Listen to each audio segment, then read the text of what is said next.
Okay, good afternoon, everyone, and welcome to Equine Episode Examination, episode number 77, where today we will be discussing the Season 4 episode of My Little Pony, Pinkie Apple Pie. Thanks so much for sticking around here while we dealt with those technical issues. We're going to go ahead and get started here. However, I'm Rain Shadow, and I'm joined by a few people here in the call if they want to introduce themselves. Jay Smith. And I was just taking a swig of drink when that was happening. That was clever of me. I'm Matt the Shadow Man. Yeah, hi. Very classy. Very classy. Today we will be discussing Pinkie Apple Pie. If you are new to Triple E, or this is your first time watching or joining us, we do record this live. If you're watching this from YouTube, we record this live on Tuesdays, usually around 5 p.m. Eastern Standard Time. If you want to come and join in the chat, we encourage everyone to come and participate in the discussion with us and bring your opinions and what you think. And that's pretty much what we do. We go back and we discuss an episode of the show of My Little Pony, and kind of just give our thoughts, our initial impressions of it, our what we think of it. Not necessarily a full-on, well thought out review or anything like that, but you just kind of give everyone's thoughts and have a nice kind of group discussion on what we liked, what we didn't like about the episode, and kind of start a little broad and move a little bit into more specifics as the episode goes on. Definitely, everyone encouraged to participate and bring up topics for discussion. Usually, we during the seasons we will be, once season 7 starts back up, and hopefully just another month or so here in April. We will, we'll be talking about the episode that premiered the previous Saturday, but while we're in hiatus here, we've been going back and discussing some of the previous episodes of the show. So we went all the way back through Season 3, and now we're in Season 4, and up to Pinkie Apple Pie here. So, without any further ado, we can go ahead and get started here on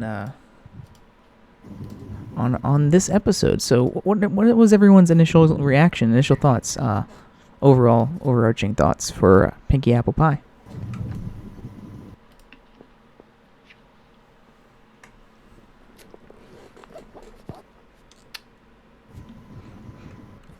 I mean, I'll start off.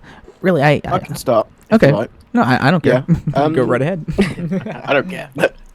Honest and truthfully, this is not really one of my favourite episodes of the season. I mean, it's not bad. It's just I find it a bit of a mixed bag.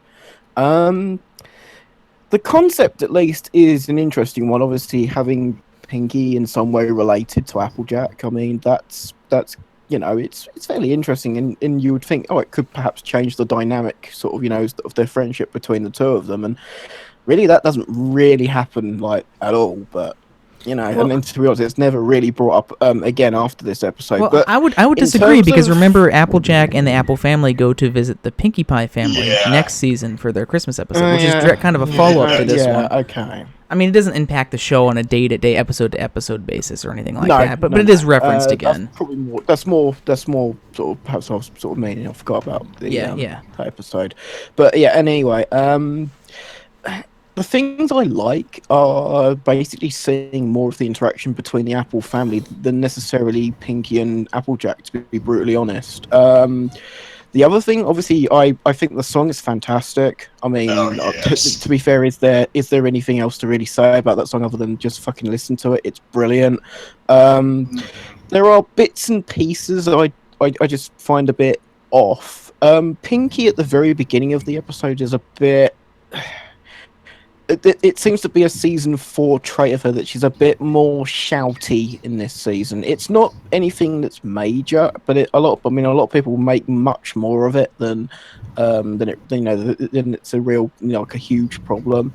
But sort of another little nitpick, I'm not a big fan of the Apple Bloom Alicious thing or whatever it was. I can't remember now. It was a bit meme centric. I mean, I know the show has not been unpartial to it before, Chocolate Rain and all that, but it's been a bit more subtle, I think perhaps might be the word for it.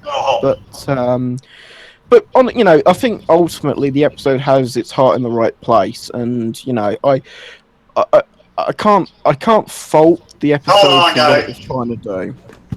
I just don't think it was as perhaps as a smooth a sail as some episodes have been so far this season, in season 4 that is. But I mean, it's still an entertaining episode, and almost exclusively for the song alone, I would recommend watching it. To be honest. Excuse me, man. Ben, are you trying to say something? Are you trying to? I'm trying to see if my fucking microphone works. There you go. Now we can hear you. It's fine. Finally. I was just, I was wondering if you were soft or whatever, because I thought I heard you a little bit while Matt was talking, and I wanted to speak up to give you a chance to say something to make sure your mic was working, but I was waiting for Matt to finish what he was saying. Yeah, I wanted to check. I'm sorry if I'm snappish or anything. I've only got like maybe 2 hours of sleep today thus far, and And then this happens. Yeah, and I really don't need this fucking bullshit on my end for this. Sorry, I don't want to take it out on you or anyone. So it's no one's fault. Well, at least you're able to solve it, or at least get back on here. So. Yeah, I don't know if it's just I'm thinking there was just some settings that just got a set for. Apparently, I'm thinking what happened was my laptop actually set itself to where the built-in microphone was selected instead of my headset, and I don't know why I didn't bother checking that first, but oh well, whatever. Either way, issue's fixed for now anyway. Yay. See, for my initial thoughts on the episode, I mean, I'll agree. Like with the exception of the song, the episode isn't really like going to be like one of the big kind of sticking points. Like to remember, I would say for me, I remember this episode more than some of the other episodes in the season simply because of the song. But the episode itself, not so much. It's just kind of a little fun romp with the Apple family and Pinkie Pie. It's nothing really substantial. It's just there. Well, I wouldn't really say that. At least I wouldn't say that. I think that makes it seem a little bit more meh than it was for me. It's nothing substantial for anything. It's just kind of it was just kind of an enjoyable, fun kind of slice of life episode.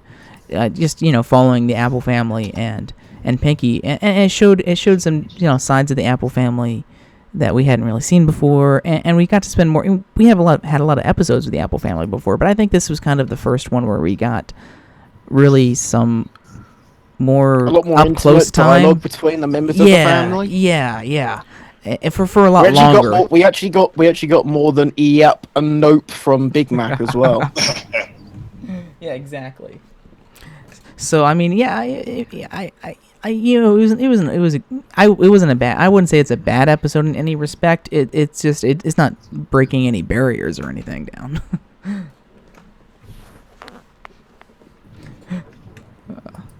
Anyone else have any initial thoughts before we zoom in? I kind of have to admit I was a little upset. Not really upset, but more just kind of like along the lines of of bloody course. What I mean is that they had this whole build-up on whether or not Pinkie was actually deliberately related to the apples or not, and then like they just kind of it fizzles out like right at the end. They don't reveal anything at all, and it's just I hate it when they freaking do that. It just it feels like I got suckered by another one of those damn clickbait articles or something. Well, I'll say that I kind of liked the ending in some ways because it kind of had a more emotional character building than just you're an apple now. Yep, Apple confirmed. It was kind of more like it doesn't really matter anymore after kind of what you've been through with us and what you taught us. No matter what, you're part of. We consider you part of our family no matter what. And they kind of dropped some hints in there as well throughout. I think the sort of blurring of whether that's the case at the end. I think a good question to ask, and perhaps that's something that we perhaps could ask into the audience later on, is when does the line of being a friend and being a part of family begin and start? I mean, it's very, I mean, you could say like a best friend is like a part, is sort of like a close part of being in your family kind of thing. And I think that's kind of what this episode shows to a degree. The thing is, though, I find Applejack is closer to. I think the character she's probably closest to of the main six is probably Rainbow Dash instead of Pinkie. I mean, I wouldn't have thought Pinkie, first thing. If had Applejack and Rainbow Dash been somehow related, I know that's a bit more squiffy considering one's a Pegasus and one's an Earth pony. But hey, this is the Apple family; they have their hooks in everywhere. So and we could have like a similar sort of deal with like the Cake family, obviously, because they have they've got an Earth pony and a Pegasus pony. So, and they explained that away with, "Fuck it, that's this is how it is," kind of thing. But I don't know. I don't find it too detrimental to the episode. I just find the episode is. It's fine and it's fun for when you watch it, but it's not something that you will immediately sort of run back to afterwards. I totally. I mean, other than the song. I totally get what Mr. Ben is feeling though. There, kind of playing you along for the entire episode, only be like, JK. I think on a writing level, I liked it, and a character development level, I like it. But I totally get what Mr. Ben's feeling there with that. Yeah, like I said, I mean, it's not something that was... But the other thing is, they went on sort of... It's almost like a whole adventure to find out for sure. And we end up not really finding out at all. So I can kind of see what Mr. Ben's saying there. It's definitely like a case of... They went out on this like big journey to go and see this, other like Apple family member to sort of, who's got more information. And she ends up not really having any more information at all. It's just as fudged as the information was in Ponyville. But the apples learn a lot about themselves. Dun dun dun dun. Sounds like we're watching a sitcom episode rather than a cartoon. Well, I mean, it could be a cartoon sitcom, so yeah, never mind.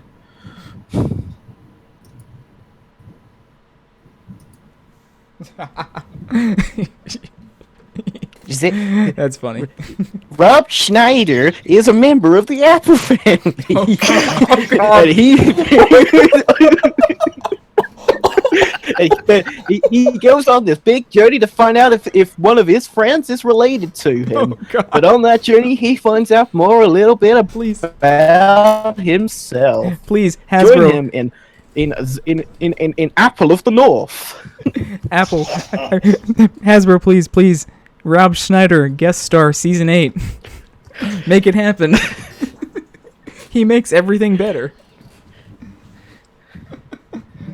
Oh, God.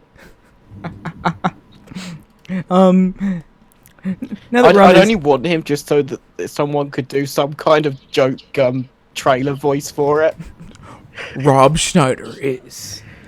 I don't know if anyone's played the South Park game, the Stick of Truth. When you go in the theater and they have the Rob Schneider trailer.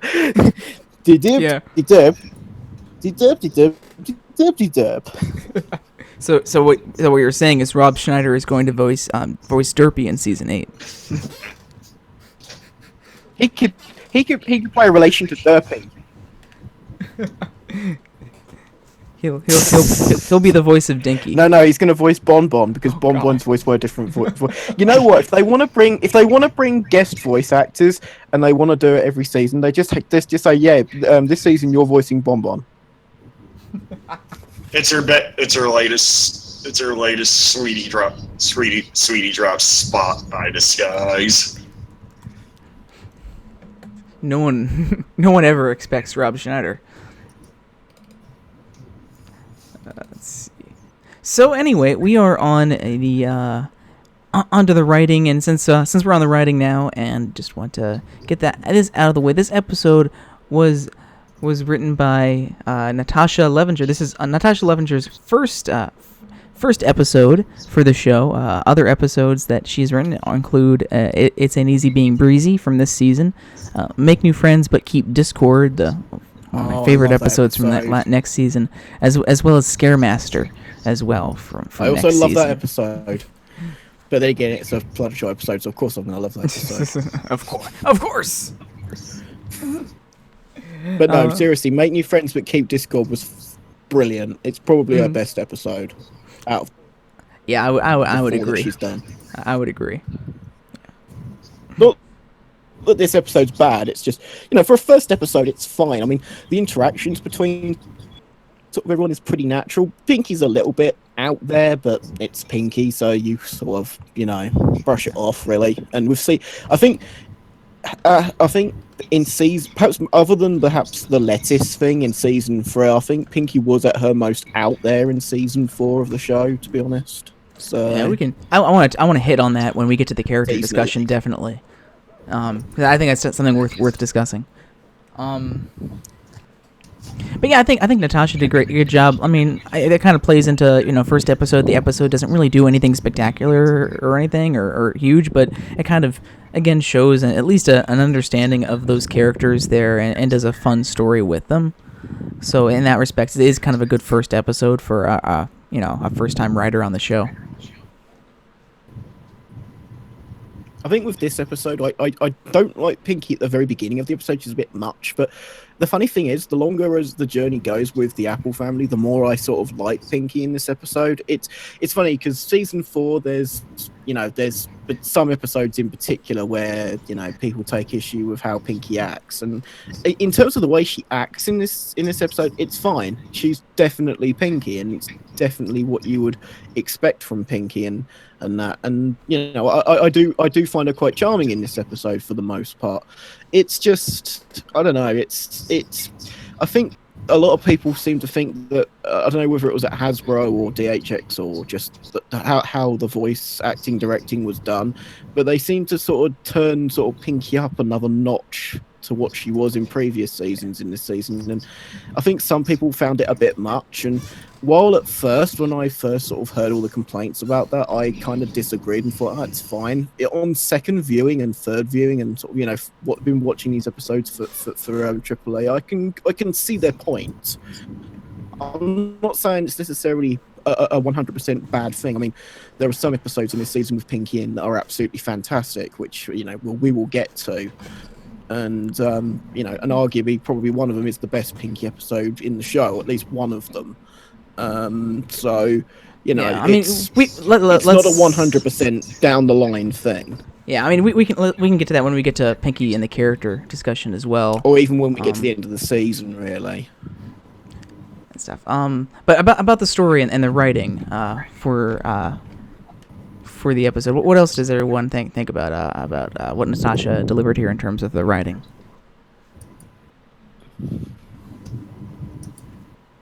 For a first episode, I'd say she did pretty good. Definitely. I definitely like the way she wrote Applejack. Definitely, it's definitely. I think if anything, she wrote the whole Apple family fantastically well, and I think that's possibly what made her obviously be the writer for this episode. Possibly, I don't know.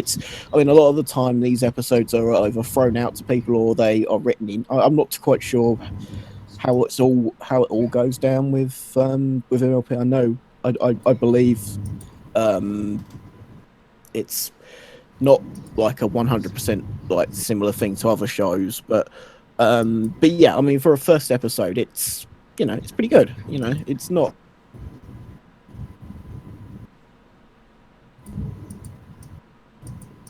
It's not that there are some contenders from later seasons, so it's the bar is pretty high in this show as it is, but considering that, Natasha Levenger is certainly a writer that I hope we actually do see more of in the future. And I just it's a fairly sweet episode, and it's I think the message of the episode of it doesn't matter whether you're friends and family, it's how you feel around that person, whether they feel like family, and that's that can be quite a very strong message for kids that, just because you may only have a small family, for example, doesn't mean that you can't have a lot of friends and they can be part of your family as well. And that's a nice little thing for for kids to see. And I may wail on this episode a little bit, but it's nitpicks more than anything. And I know I'm one of the first people to turn around and say, "Oh, nitpicking is terrible," and people shouldn't really pick through the things. But in this episode, I just find them as sort of blemishes on an episode that could have been instead of being sort of pretty good, it could have been like great. And that's sort of the only real issue that I have here. It's not like I think the episode's bad. It's not bad at all. It's not even, I wouldn't even say it was average. I'd say it's well above that. I just think it's sort of a slight frustration that there are bits and pieces that sort of a little bit unnecessary that they could have they could have trimmed a bit of the fat, and it would have been like a really good episode instead of just a good episode. But that's just me. Yeah, I agree with what Tim's saying there in response to you as well. It's it's not necessarily pointing out flaws or nitpicking. It's when that's all you that's all you say about an episode, and you can't, and somehow the smallest things just kind of completely ruin the entire episode for you, which obviously it hasn't done for you. Oh no, I mean, like I say, if someone was like being really wailing on this episode, I would definitely defend this episode, because there's nothing horrible in this episode. It's not like it's got like a rancid moral, or it's got it teaches kids something bad, or it's not a very well thought out story or anything. It's got none of those issues. It's just bits and pieces. Put that down to it being a first episode more than anything else. I mean, you're not going to get it 100% right straight off the bat. I mean, okay, it's happened on a couple of occasions, but they're the exception rather than the rule.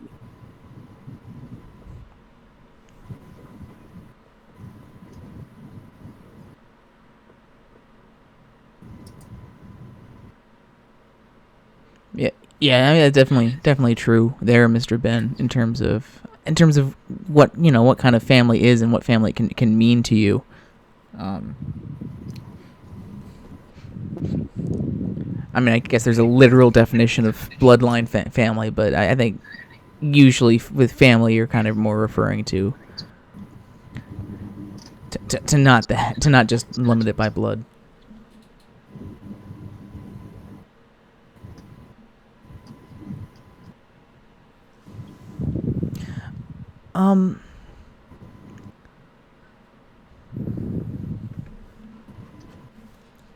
Let's see, what else did I want?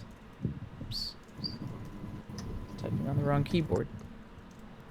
I think going back to the whole kind of non answer to that, it was kind of funny. They did put some like subtle little hints maybe towards them actually being related in them that were definitely intentionally put there. At the beginning of the episode, of course, we saw Pinkie take a scroll from the bottle of Twilight's sort of Tower of Scrolls, and it's like Jenga style, and it didn't fall. And at the end of the episode, we see Goldie Delicious do the exact same thing with a pile of books, taking it from the bottom, and the books kind of look like it's going to fall, but it doesn't. Kind of hinting that maybe there is some relation there, and I think that was definitely put in there intentionally. That's just not a some random coincidence in the episode. Goldie and Pinkie are just wizards.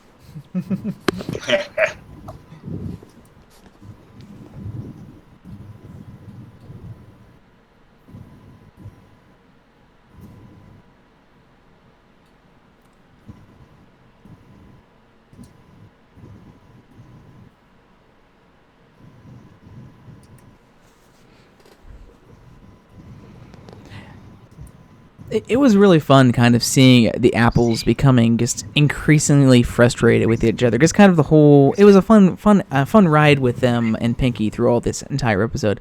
But it was just kind of fun seeing them, and interesting story-wise with the episode, seeing them trying to portray themselves as this perfect family, And it's kind of how they've been portrayed, more or less, in the series. I mean, themselves as a family haven't really been shown to have flaws or anything that much as a group for most of the series up until this point. And so kind of seeing them, trying to hold that facade together while they slowly start arguing and bickering more and more, but we're still trying to hide it, from Pinkie, and sometimes in really kind of hilarious ways and with veiled sarcasm and stuff like that. It was fun to see that and see Pinkie's reaction to all of that as well, and see that continue to expand as the episode continued on.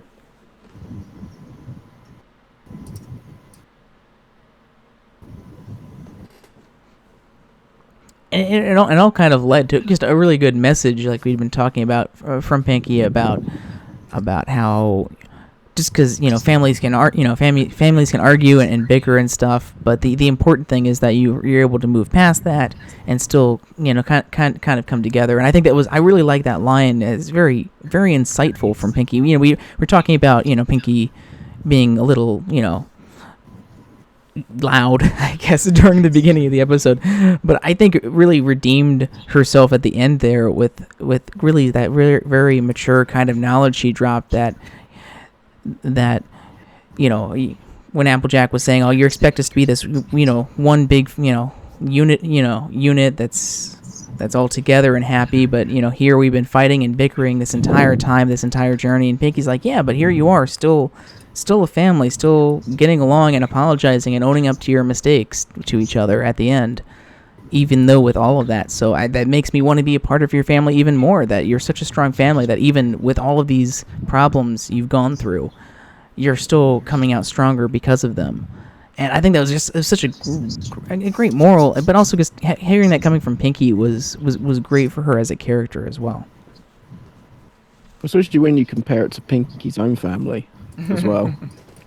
Well, it's kind of funny because they definitely have a lot of differences, especially between Pinkie and the rest of her family. But they still truly they still truly love each other, though. I mean, they still really care for each other, even through all of that.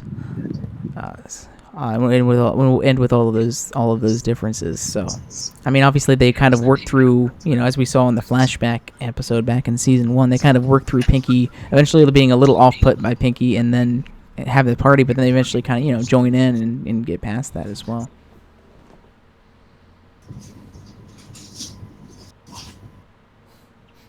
I definitely wasn't expecting Pinkie to be offering the moral for the episode, so it was a nice surprise there at the end that she delivered that kind of strong moral and taught the apples a lesson about family, which was pretty funny, but also really really nice. Applejack should have finished the episode with "Dear Pinkie Pie, dear Princess Pinkie Pie." Oh God, could you imagine now calling Pinkie? To be fair, she's OP enough as it is just as a regular Earth pony. Can you imagine if she actually had magic or alicorn powers? The world would be doomed. Now Pinkie Pie is officially a member of the Apple Family Mafia. It's a very powerful ally to have on their side. Now I'm imagining Pinkie Pie interrogating something. Where's my money? Where's the money? She teleports around the room and appears from both sides of the frame. All I'm thinking of now is when she was basically sicked onto Applejack, with the chimichangas scene, and basically they whenever the apples want to get their money back from, or their payment back from a pony, they'll say, "Don't make us sick, Pinkie Pie on you." "Okay, we'll pay you."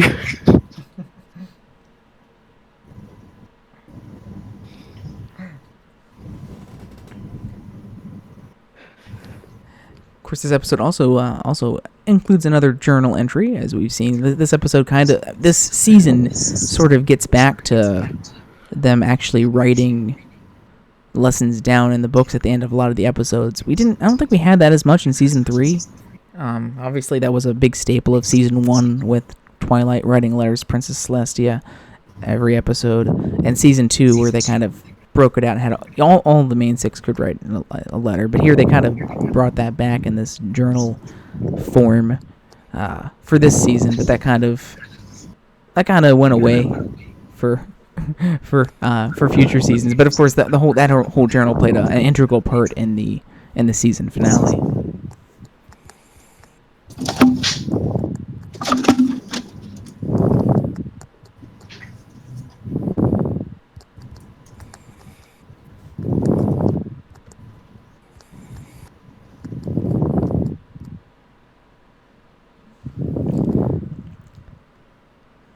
Yeah, I mean, overall, I don't really think there's much more to talk about story-wise, at least that I know of. It was just kind of a fun episode. I was rewatching it today and trying to think of stuff what do we want to discuss? But it really isn't much to discuss in terms of the story and what happens in the episode. It was just kind of a fun episode. I wouldn't say pointless, but it didn't have a ton of point, but it did, give us some nice character development. It was just kind of fun to watch. We got to see more Big Mac, and we got to see him sing. Well, at least it was part of with the rest of the family. Yep. This is a weird scene. So let's go ahead, and let's go, because we've already kind of went on this a little bit, and talk about the character discussions, and we'll start with Pinkie because we already had a lot to say about her. So what does everyone think of Pinkie in this episode and her character and any character development that she got? She was definitely pink. Oh, wow! That's the most blasphemous thing I've ever heard about the show. I thought you were going to say, "Man, that's deep." That's whoa! And I'm not Big Mac. Big Mac wasn't a burger. 0 out of 10. I'm definitely going to agree with Matt that Pinkie was very loud at some points, I guess, very excited, but I could kind of understand it at least for the context of this episode. Almost all of it was before the opening credits, though.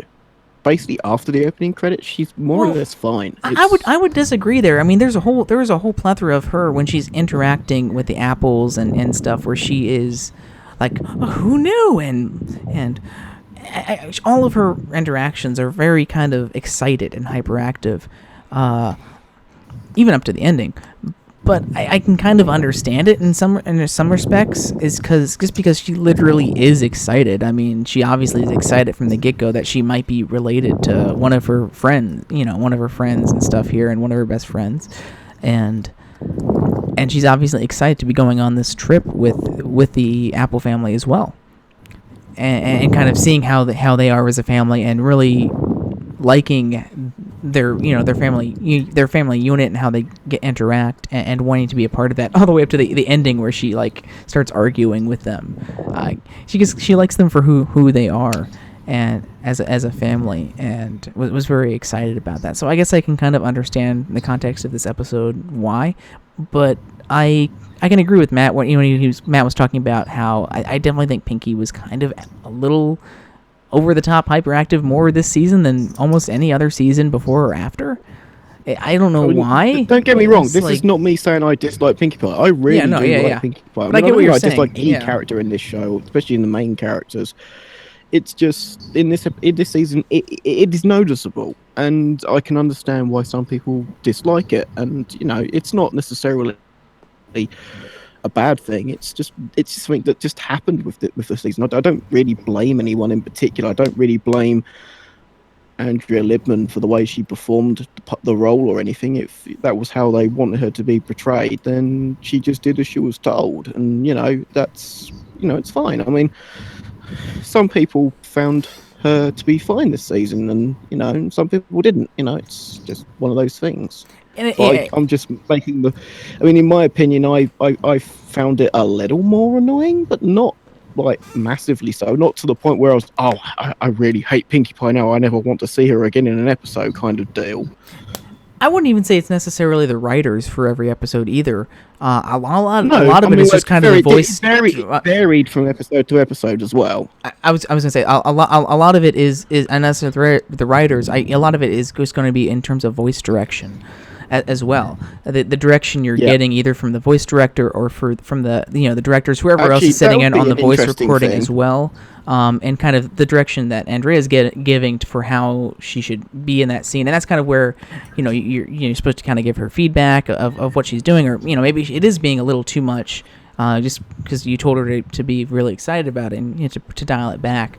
There's obviously a lot of different things that go into making a show like this, so a lot of it could be part of the writing, the directing, etc. Was the voice director changed between season 4 and season 5? No. Terry Klassen has been the voice director for MOP since the beginning. He still is. Huh, that's interesting, because you would think that it might have been the case of having a different voice direction, or perhaps it was just different voice direction from Terry for this season. And if anything, if it was a criticism that was sort of rang through the ears of any of the staff members, in case they were like watching sort of reaction to the show from people online, because it was a thing that people banged on about, because fandoms do what fandoms do, and they did dial it back a bit for season 5 and 6, and I think the show was better for it. So you learn from as you constantly shift, as the sand shift, to and fro. So, yeah, and I think it might also just come from Pinkie not really having a lot of episodes dedicated to her this season. She had this one, she had Pinkie Pride, and Maud Pie. I would say those would be the 3 main ones where she was the main focus of an episode. She's the main focus are the ones where she had people had the least amount of issues. It's other episodes in thing where she had more of a secondary role, is where people had more of an issue. Yeah, I mean that's the point I'm trying to get to. Is she was the main character pretty much in those 3. I'm looking through all the things, and I mean, not that she didn't have part in some of the others, but she was like the main focus in those 3 episodes. So the rest of the episodes, she was either some sort of supporting character or just part of the group. And as we know, when characters are part of a larger group in an episode, if they're not the main focus of the episode, and they're just there for support or maybe for something in the story, a lot of times they do start to drift back into their kind of what's the word I'm looking for? Their kind of default state in terms of Pinkie's the comic relief. She's funny, loud, and she's the comic relief. Rarity's really into dresses. Applejack loves apples and family.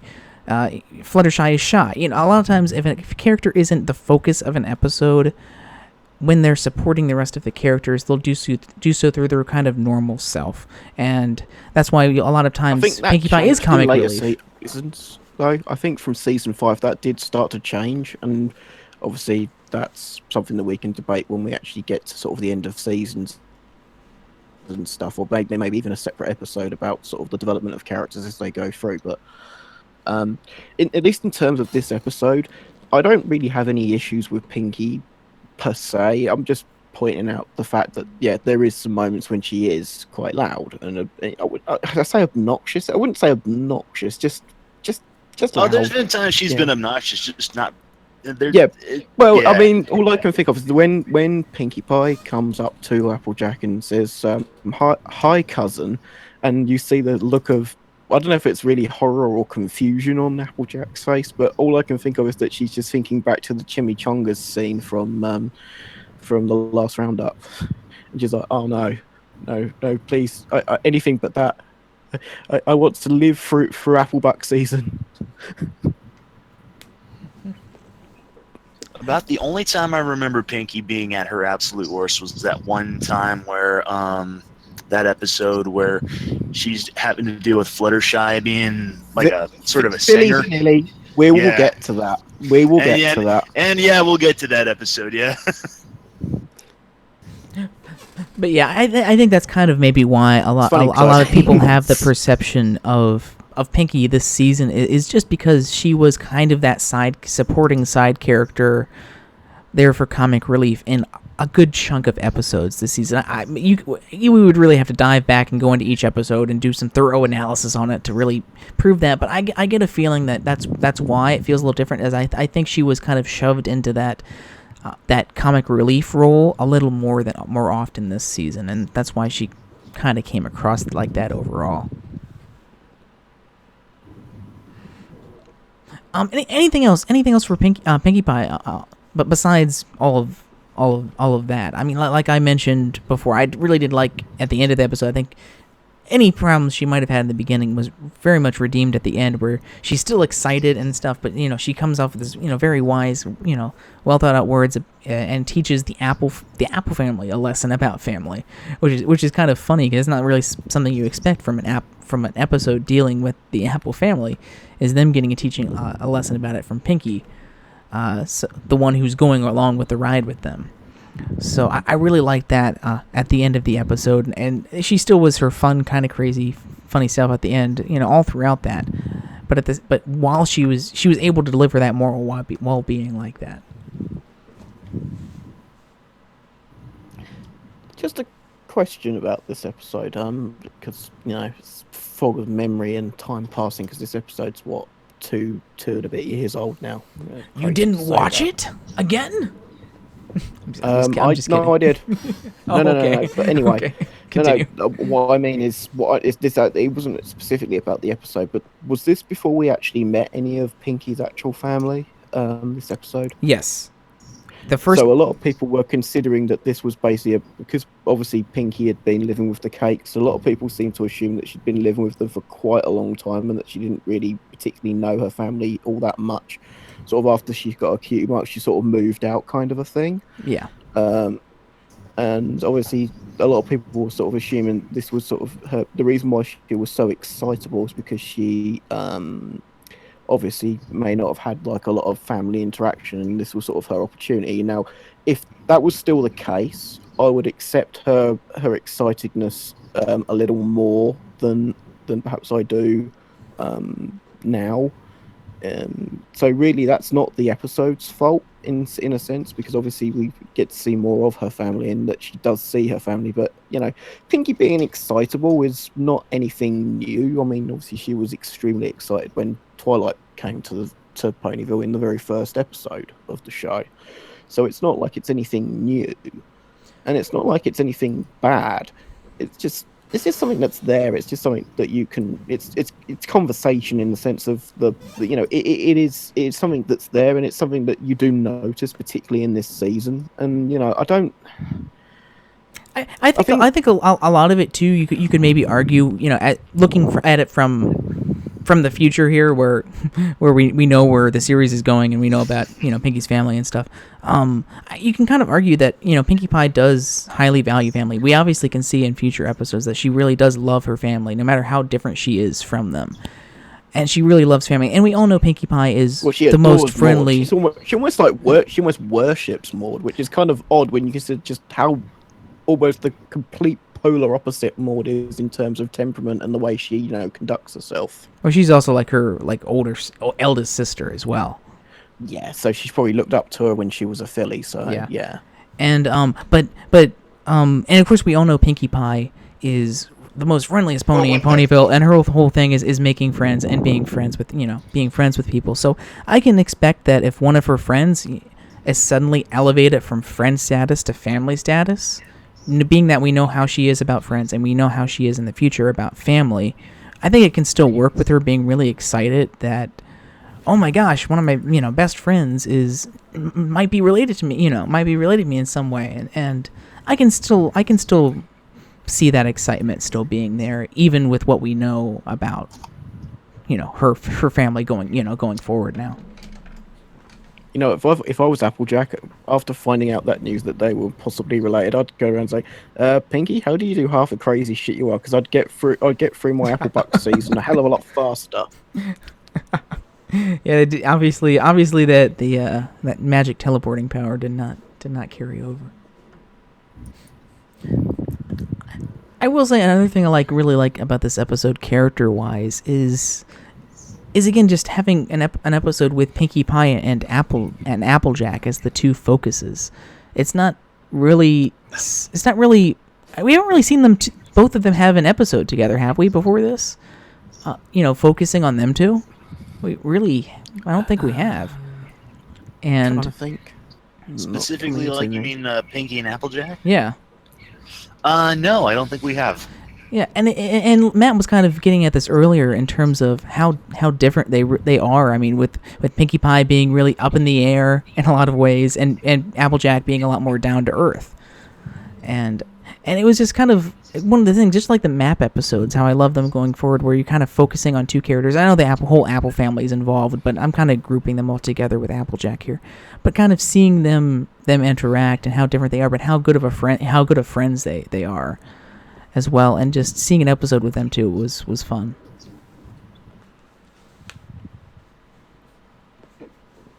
But yeah, I definitely agree. I think Applejack's reaction in the cold open when she first finds out is classic. It's a meme worthy reaction of you finding out something.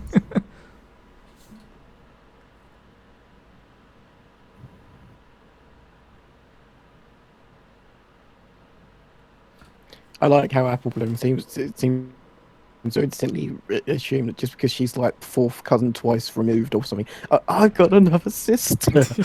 That's not how this works, Apple Bloom. No, I like how Pinkie is so excited that she. It's almost exactly like being a sister.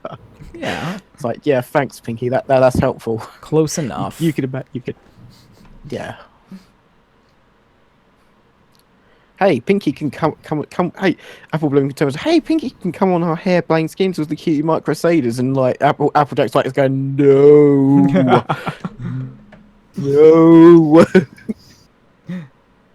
Oh gosh. Bad enough with Sweetie Belle with her crazy ideas. Could you imagine if Pinkie Pie was involved in those too?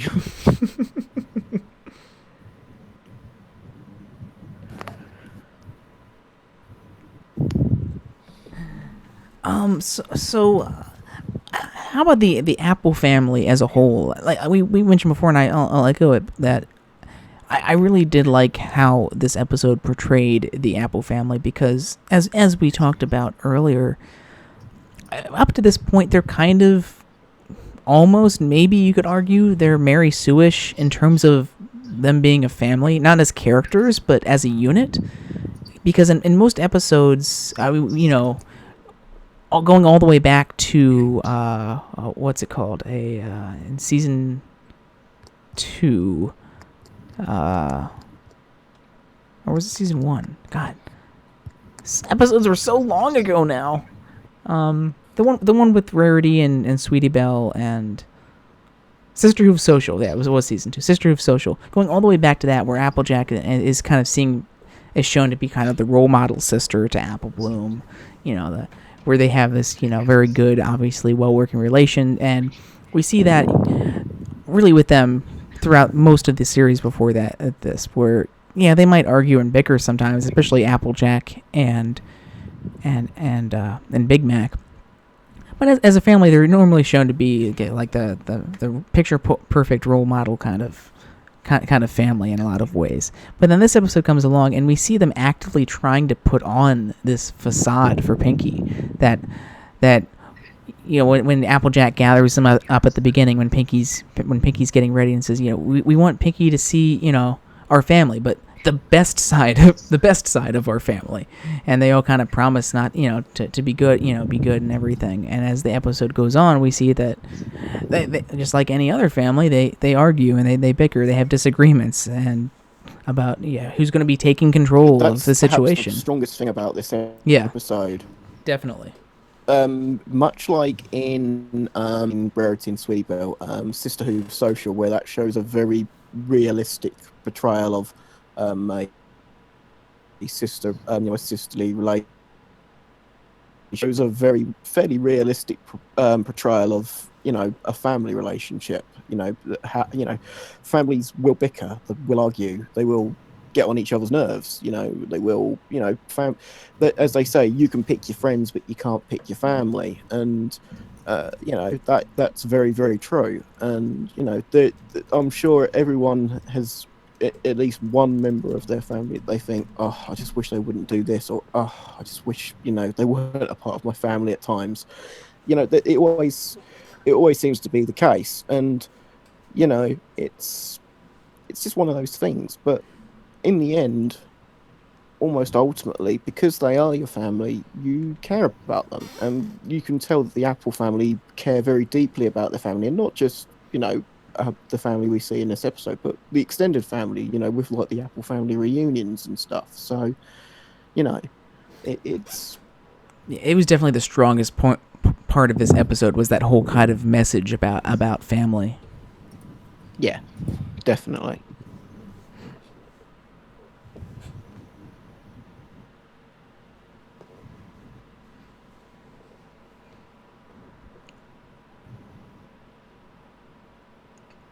I really loved this from all of them, especially Applejack, but really all of the Apple family. Just the continuing sarcasm they have with each other throughout the episode as they're trying to bicker with each other, but at the same time hide it from Pinkie. And there's so much sarcasm in this, and that's one of my favorite things I like about Applejack, is this sarcasm and the kind of dry humor she can have sometimes. And that's a lot, and it featured a lot in this episode with her, and as well as the rest of the family there as they're bickering, and always makes me laugh. I think the thing is, though, they try and hide it from Pinkie, but I ultimately feel that you can't really pull the wool over Pinkie's eyes. She knew. Oh yeah, this entire time you could see her egging them on in a lot of ways, like when they're arguing, and she's like, especially in the one part where they're on the raft and Applejack and Granny Smith are arguing, and she is totally in the back there, like, ooh, you did, huh? Having like going back and forth between them, sort of like participating in this weird manner with their argument, and having fun with it. So I mean, she's definitely, we can definitely see that at the end, where she acknowledges that, yeah, you guys were bickering this whole time, but here you are, you're still a family, owning up to your mistakes and apologizing, and that's what I love about you all. So it definitely shows that perception on her part as well.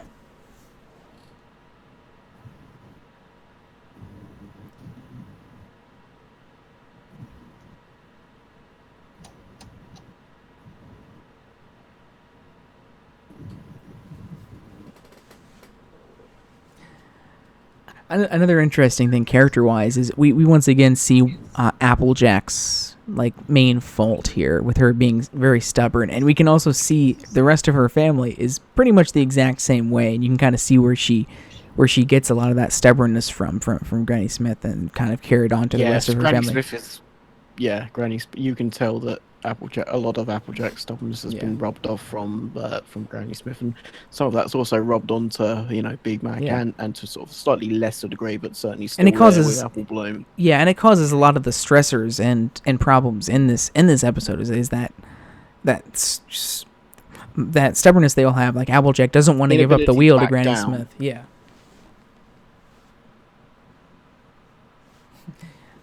And yeah, AJ is definitely very, very much concerned about her, even if it's kind of subconsciously, very concerned about how her and her family is viewed, at the very least by her friends. But we can see that in future episodes too, where like in the upcoming Flim Flam episode later this season, where we can very much concerned about her image and her honesty as her image as well, and when that starts to have cracks in it, and it really goes back to that her alternate title for her element that was given in Magical Mystery Cure, with an integrity being that, which I love that so much more than honesty, and it really plays into that as well. Yeah, I don't know why they never use those sort of, from then on. But I guess they're more complicated words for kids to understand. Honesty is something that everyone, really can get a grasp on early on, but integrity is a lot more complicated than just honesty. So I guess I can understand why they don't use like an integrity and charity. Or what was Rarities was? I'm trying to remember. No, it was definitely charity. I think. Compassion for was Pinkie Pies maybe. One of them was Compassion was Fluttershy's. But yeah, definitely. They fit the characters so much better, but they're much more complicated concepts, I guess, to grasp. But surely that's then a good excuse to teach kids what these mean through sort of subsequent episodes and that. Though that would be in a sense, I think that's kind of a missed opportunity. But there you go. It's just one of those things. I guess they kind of do. I mean, like I said, it was mentioned in the show. Yeah, but it's not like pushed on. I mean, when you mention the main six, the first thing that's going to come to mind, at least for people that have watched the show from the beginning, is the elements of harmony. Applejack is honesty, Pinkie is laughter, and so on and so forth. Let's be truthful. The elements and kind of what the characters represent as elements haven't really been pushed in the show as much, especially compared to the first 3 or 4 seasons. The past 2 seasons, you don't really see them mentioning honesty. I mean, you see them showing it, but they don't mention honesty directly. This season starts to sever that link anyway, really. Yeah. So, season 4. Yeah. I mean, quite literally at the beginning. Yeah, I mean, basically, going off onto that. I mean, it's similar to because obviously I wasn't here for the review of that episode when I was here, but anyway, just very quickly touching on that. Sure. It's something that Megan seems to be very knowing about, and I think she's very successful at pushing the show forward by basically retiring ideas before they get too stale, overworn. Yeah. I mean, it was her episode Lesson 0 that basically ended, for the most part, the sort of traditional formula of Twilight writing the letters to Princess Celestia, and that eventually sort of got fizzled out as time went on, and basically they just didn't really need that in the format. And then obviously with this, the first 2 episodes of this season, they basically drop the elements of harmony almost completely. Really, I mean, they don't really, apart from basically being, they were basically being used as a, really the last time they were ever really used was when they were used to obviously help with the Tree of Harmony, but obviously as basically sort of insurance against discord in the previous episode that Discord appeared in with Fluttershy, obviously. I can't remember the episode now, but yeah, keep calm and flutter on. Yeah, back in season 3, yeah. And then of course they had a part sort of in Magical Mystery Cure where they were kind of the crux of all their cutie marks being swapped, but that was about it. But yeah, I mean, I totally agree there that she's been very good at pushing the series forward and not kind of being afraid to make changes to the status quo. It's not like we've been here for 6 seasons with the main 6, doing stuff with their elements and defeating baddies with the elements and the finale, or all the characters and the show itself has progressed and tried new things each season and different things, even going so far as to introduce new pseudo main characters like Starlight Glimmer and stuff. And I think that's something that the series has been really good at, and Megan McCarthy definitely as the showrunner and now as sort of the overseer of all of Hasbro's girls properties, but also still very much ingrained in Pony as well. Still getting story credits even this past season while she's working on the movie. Just very, very much involved in pushing the show forward, and I think that's one of the main reasons why the show is still around now, going into an 8th season, and at least in my personal opinion, is still just as enjoyable as it was back in season 1, even if it's a different, in some ways a different show. Even if the characters have changed developed somewhat, even if maybe the stories might be a little different than what we got in season 1. I still find it very enjoyable because of that. It isn't the same old over and over for 7, 8 seasons now. They're not afraid to bring that change. And yeah, definitely the elements of harmony here is probably them giving it up at the beginning. Well, between Twilight becoming a princess, I'll say that. Between that and them giving up the elements of harmony at the beginning of the episode, pretty much directly after that, it's the beginning of season 4, that sort of marked like the change, one of the, like the biggest changes of the show. Like, yeah, we're changing stuff up going forward. You know, and that's kind of when all that started.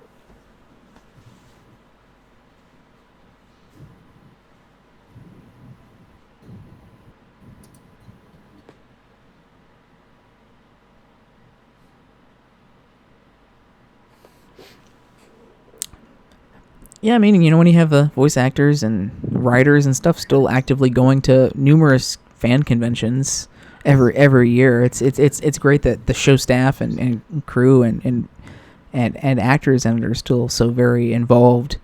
You know, I still find it hilarious that Larson still goes to them. You know, even though he's not been involved in the show for like 2 seasons. He still is this year going to it.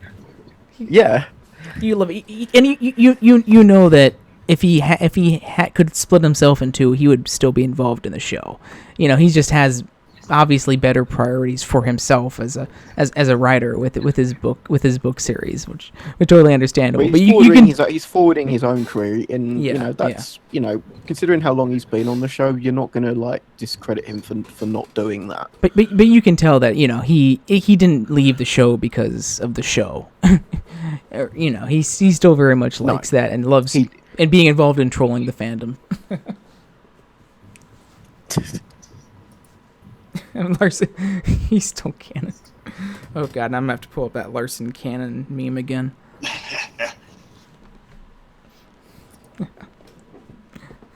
He's still canon.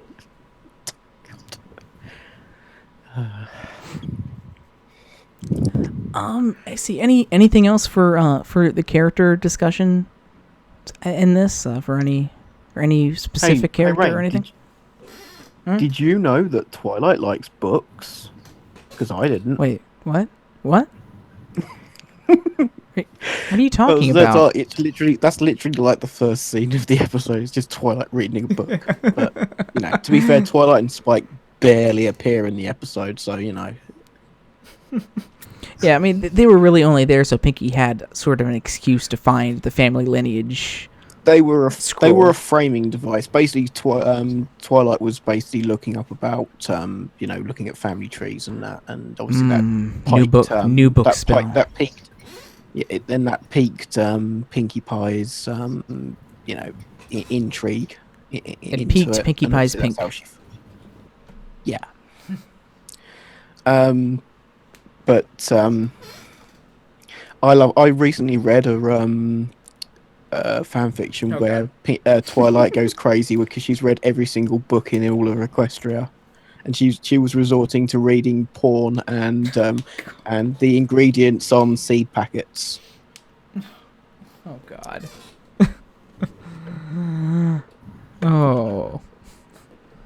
No. 50 Shades of Hay. Oh my God.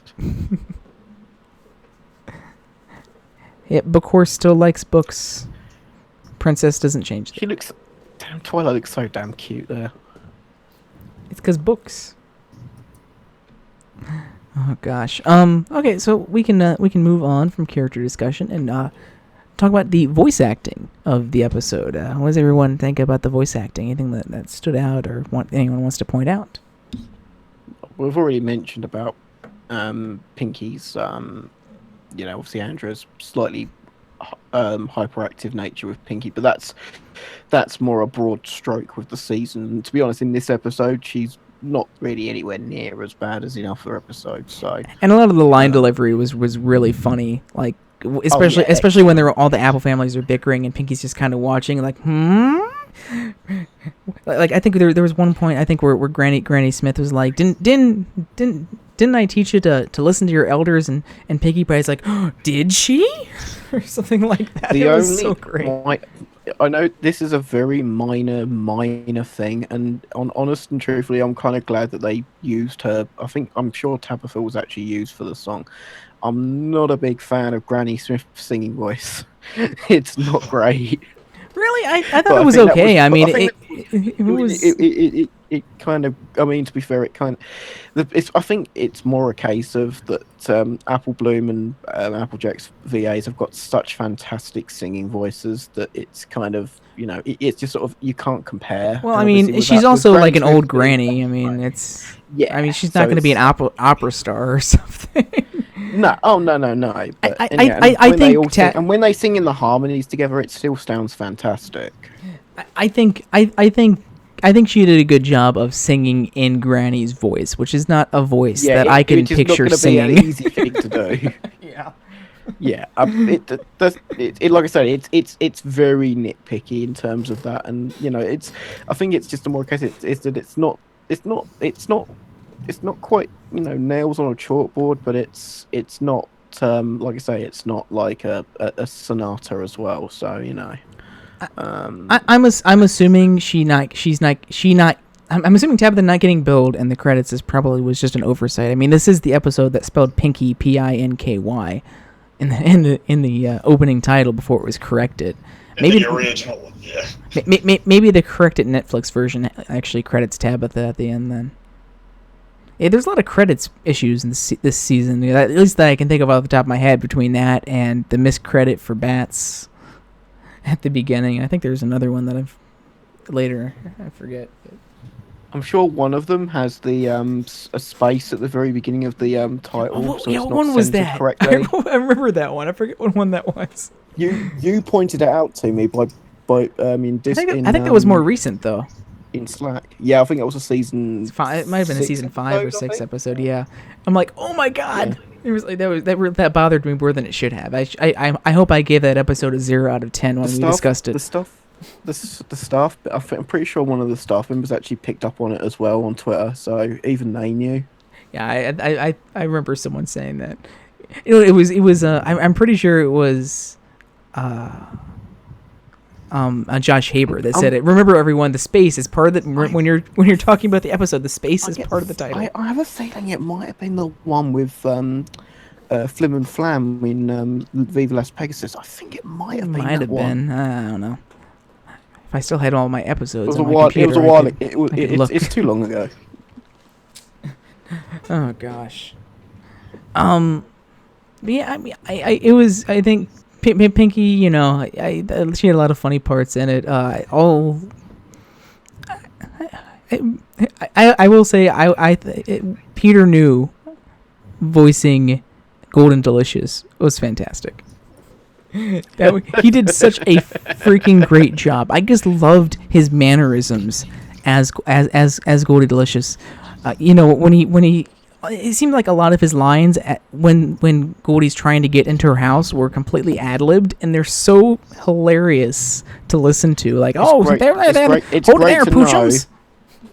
It's great to know that that this version of that in Equestria that they have their own version of the Crazy Cat Lady. Yeah. And that it's not an older version of Rarity. It is not Rarity yet. Yeah, it's not an older version of Rarity. Give her time. Love that one. Oh man! Could you imagine I'm a terrible person. I'm now imagining / fan fiction between Goldie Delicious and Rarity. No, Matt, it's not that. All that means is that Pinky is also related to Rarity. Related to Rarity? Oh my god, no! We're gonna have another episode that's gonna be like Rarity Pie or something. Rare pie. That must be the shipping. A rare pie. It's a rare pie. It's a rare pie. Also, consider the following. What are you, Bill Nye, Mr. Ben? Mr. Bill Nye.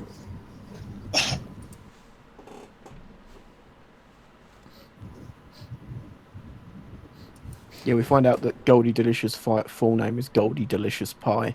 A golden delicious pie. That does sound good. I'm getting hungry now. I wish I had some pie.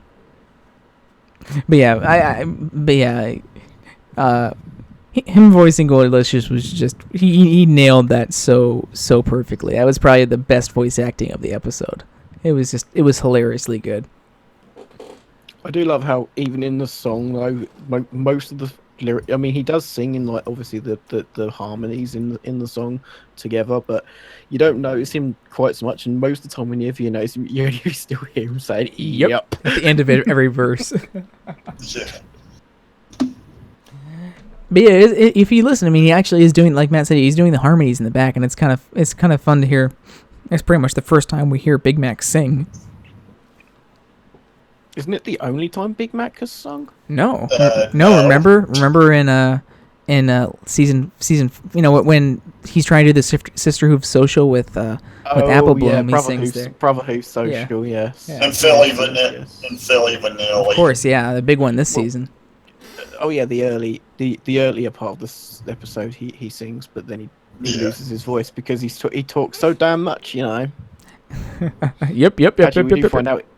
Actually, we do find out that he does speak far too much in season 6 episode, which is kind of hilarious. Yeah. But of course, he was singing as part of the group also at the end of the episode as well. Once he gets his voice back, and they're singing all together with Fluttershy. Yep, he's a nice kind of tenor bass. That episode so fucking damn much. I honestly, people can complain about the Pinkie scenes all they fucking like. I do not care. I just love how there's two different songs. So good. I just like how there's two different songs throughout the entire episode, and then they come together in the final song and like combine into one song. We're getting ahead of ourselves here, but I just love that. This is how you do it. You do it in one episode, not over about 50 episodes in 10-second credits. Okay. Moving on to humor. What does everyone have to say about the humor in the episode for it? We got so much to go on here. Like I mentioned before, we had Pinkie causing the stack of the scrolls to just completely defy gravity, much to Twilight and Spike's confusion here. I love the Cave of Horror, or whatever they call it. Best scary unidentifiable creature ever. That entire bit was hilarious, and the music just cuts out for the whole thing, and all you hear is them yelling and Pinkie delivering all those lines. That was really well done. And ultimately, a lot of people say, "Oh, I wish we'd seen what they were saying." It's like, no, that's the joke. That ruins the joke. That's the reason why it's funny. They would not show you anything that was scary, and then everyone would just be like, "Oh, that's not scary." Yeah. Exactly. You have to use your imagination, which is, I think, to be honest, more funnier.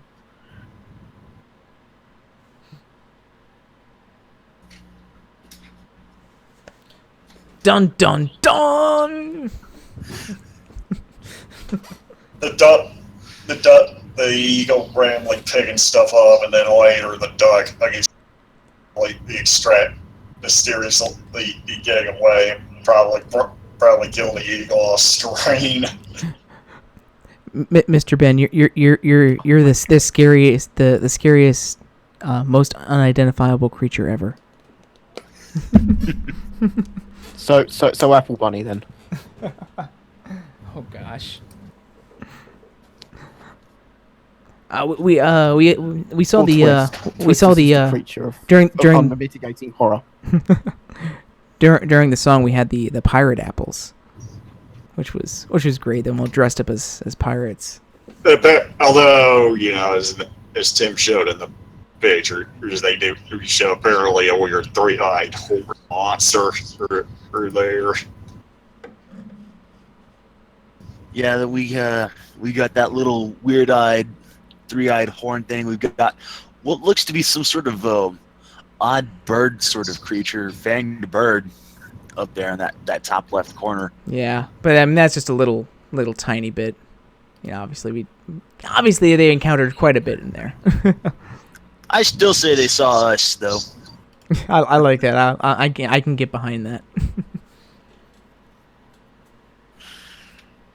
Speaking of the scrapbook, I remember one of the pictures that Pinkie took focused on Big Mac's rear end, of all things. What? I don't remember seeing that. It's like one of those blink and you'll miss it kind of things. Oh God, the pie shipping began earlier than I thought.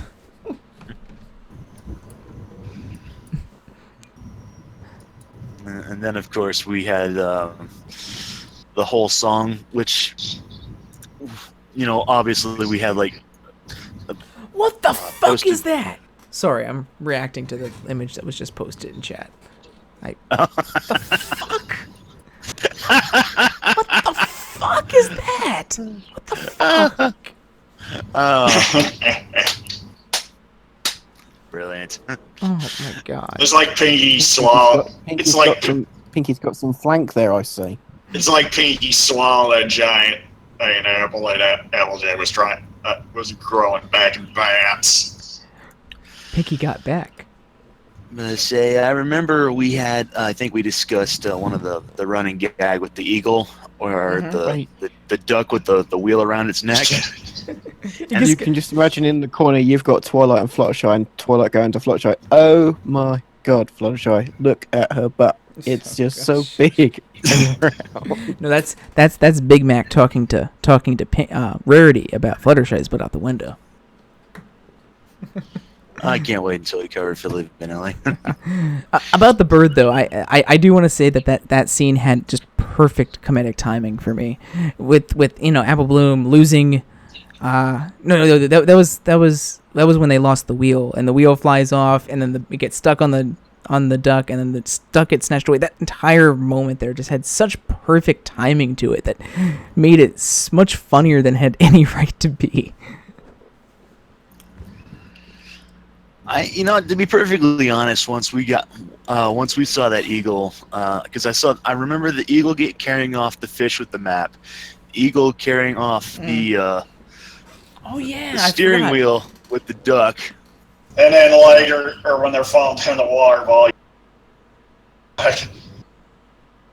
in other words, it probably caused bodily harm to the eagle off screen. Yeah, I completely forgot about the eagle snatched up the map earlier. So that was just again that perfect joke timing of having that completely different joke of the wheel flying off and landing on the duck, and then just by the way, here comes the fucking eagle again. It's just going to take the whole duck and wheel, just so you have no chance of getting it back. I just kind of wish that, like, right at the very end, like, the eagle came back for, like, one last gag to, like, snatch off, like, one of the members of the Apple family, maybe, like, Apple Bloom or something. Yeah. just right there at the very end. No, Mr. Ben, it'd be at the very end of the reprise to the song when they're all going away singing apples together, and they end on that core, and then just the song ends on the last note, and the eagle comes, wow, just snatches Apple Bloom, and then cut to black. That would have been the best ending to the episode. That would have been great, yeah.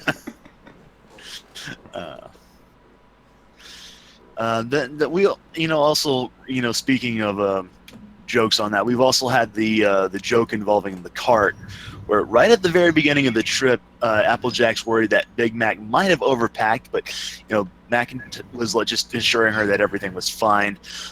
Then they start traveling, and then they break into the song, and then right as the song draws to the close, that's when it collapses in a heap.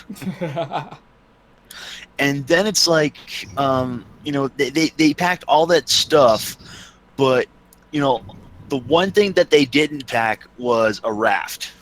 So they had to basically cobble the wagon together into some sort of a raft, just so they could actually get it down the stream. And TM12 just posted that picture in chat room about what I mentioned about Pinkie kind of having that picture of all things. Like, why did she go ahead and snap a photo of that? Why wouldn't she? Oh, well, every mare goes crazy for the hot buns of a Big Mac, so. To be fair, Big Mac's probably got one just to Fluttershy all on her, just Fluttershy alone. So no, he's got a full closet of them.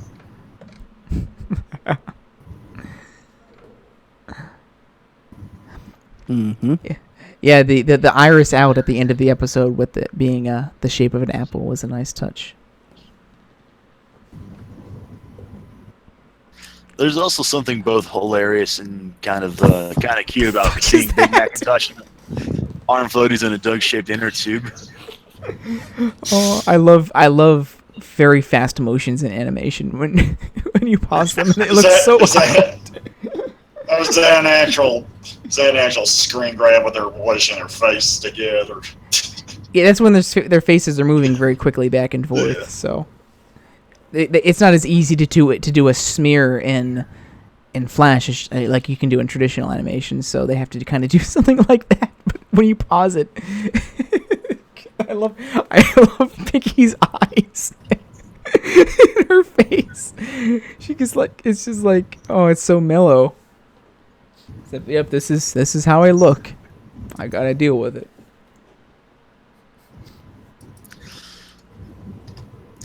Of course, I have to mention that when they were going over the waterfall, Pinkie actually takes a few photos with one of those photos having Pinkie making a natural duck face. The eagle should have grabbed her then.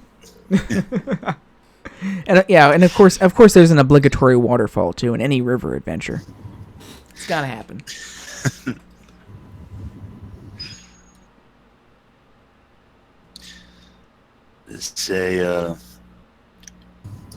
Can I also point out the fact that with Pinkie making all those photographs, that she seems to be using her tail to actually sort of act as that sort of a parental third arm, if you will, to use that as to snap the photo.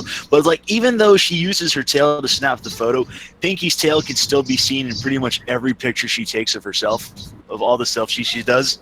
Well, the weirdest thing is not just that she's taking the photo with her tail there, it's how far away the camera is from her, like how far she's stretching her tail to make that happen. Only Pinkie, apparently. I guess, yeah. Only Pinkie would be able to do that. That entire crazy cat lady scene was just damn hilarious. I mean, when we finally get inside and see all of the cats, there's like a freaking jaguar in there as well, just cleaning itself. I was about to say, and of course, don't forget the dusty cat. Like I so many cats. You think it's a real cat, and she just blows it away. Like it was a cat. It was a pile of dust formed like a cat, or maybe a cat just stayed there and died so long it was you just blow away and deteriorated in the dust. Was there a grumpy cat as well? I think most of the cats were pretty grumpy. They didn't seem too happy.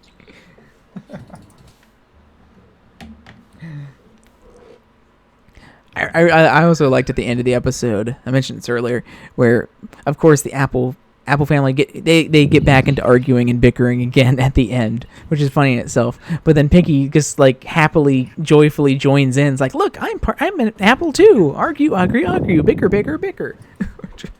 which was just pretty funny. My God, those dead eyes in those cats. They're staring into your soul. They're still cuter than the ones from Cindy's Fashion World. Oh God.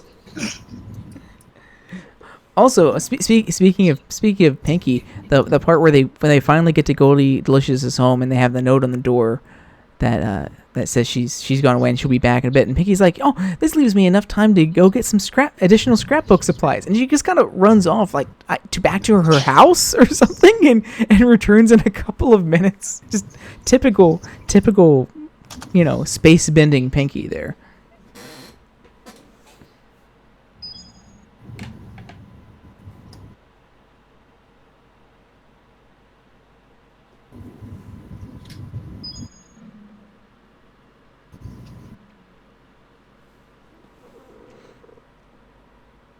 And of course, when they're all delivering their lessons, and it goes through all of the Apple family there, and they're each kind of saying what they learned, and it finally gets to Big Mac, and he starts to talk, and Granny Smith interrupts him and says, "No, we all know what you learned," and then says his lesson for him.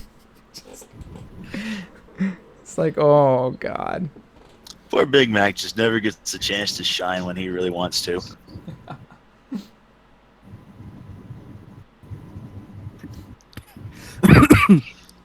Yeah, I love how Spike's asking that picture that's been posted by DM12. So why do you have all our friends' family records anyway, Twilight? Reasons?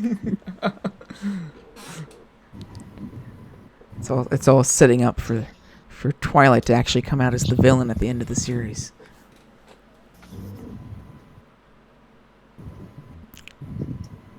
Wait, so secretly all along the hero was Starlight Glimmer? Duh.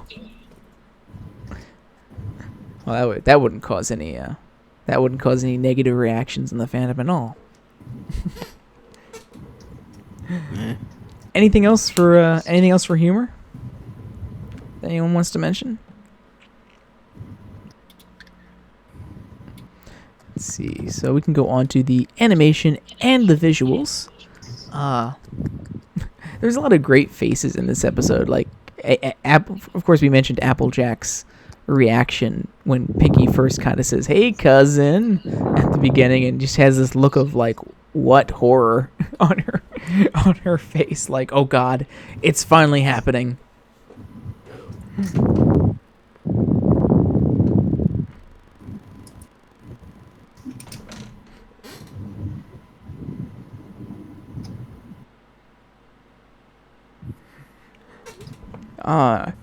Applejack had that really cute blush at the beginning when they're kind of flattering her there.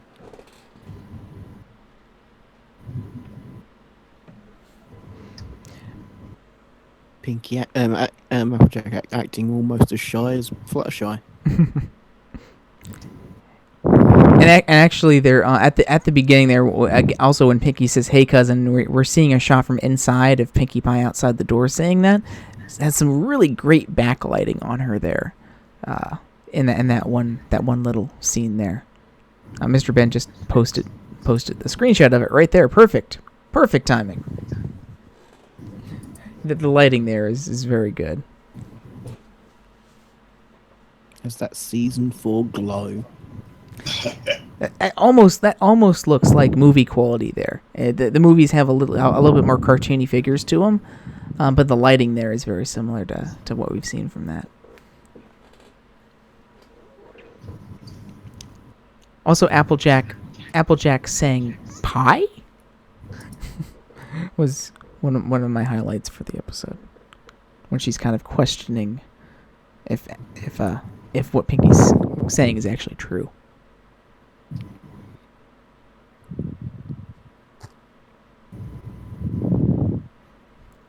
Mr. Ben, Applejack doesn't like your fancy mathematics. Or something.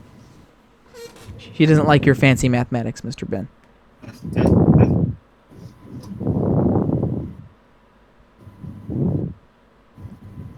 There are so many pink. That looks really concerned there. Yeah, that's that kind of concerned face when she first. It's like, oh, what? No. Abort. Bad touch.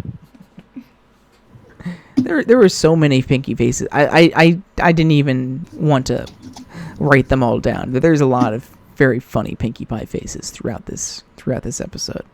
Like the face she makes right at the beginning of the episode, right after she discovers scroll, and she says, "Oh, there's all that wine she makes," and then she has that weird squiggle smile on her face. Really, I'll say that the entire song was fantastically animated and storyboarded. This was one of the few things we saw an animatic of at the Comic-Con. This was one of the two things when they were the Comic-Con before season 4 started. This was one of the two things they showed. They showed a few things they showed. They showed the opener storyboard of Nightmare Moon coming back from the opener, and this was the song that they showed at that, and they showed it in storyboard form, and it was really cool to see it kind of in storyboard form, and then I get to see it fully animated and seeing sort of the process there and seeing how it originally looked before they went to animate it. And the whole storyboarding of the song was just really, really well done. I loved the layout of it. I loved kind of the use of the apples, and then making the apple with like the umbrellas and all the different kind of other visual puns with apples. and just how they get the characters around the screen. It's throughout the entire song, and it's a pretty long song. It's about a little over 2 minutes long, not including the reprise. And they do a good job of keeping it visually interesting throughout the whole thing. It doesn't kind of linger on, and it doesn't just kind of linger on a shot of the characters singing or anything like that. It becomes it's very interesting throughout. There's some really cool parts in it, like the reflections in the water during the one part of the song were really well done when they're and sort the of singing in the debut of water Apple Pirate and stuff. Yeah, the Apple Pirate stuff. But yeah, it's just some really, really good storyboarding on that, and it translated really well into the animation. Like when you're watching the thing, you can see the cart, bobbing up and down in time. The kind of three-dimensional background as they have the front shot, Pinkie Pie sort of dancing into the scene there during the last chorus, and all the animation of all of them kind of dancing from the front shot. And there's a lot of really good sort of pseudo 3D effects, like when we're viewing the cart from above and it's shaking back and forth, and it sort of has this like pseudo 3D nature to it. Really good animation during that entire part. And it was looking at that storyboard. It was a hard storyboard to animate to, especially in Flash, and given the limitations of Flash. It was a very complicated storyboard, and they translated pretty much the best that they could have. Given Flash.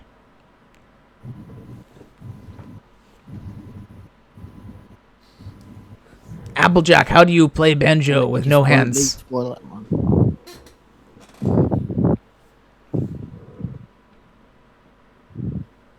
Is Apple Bloom playing her instrument with her face? I don't think Apple Bloom has an instrument.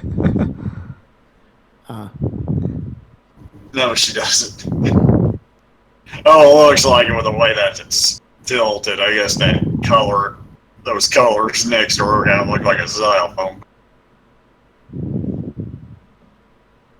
Well, to be fair, Scootaloo tried playing the piano with her face. 10 out of 10. Wood piano again. Chicken and piano don't mix.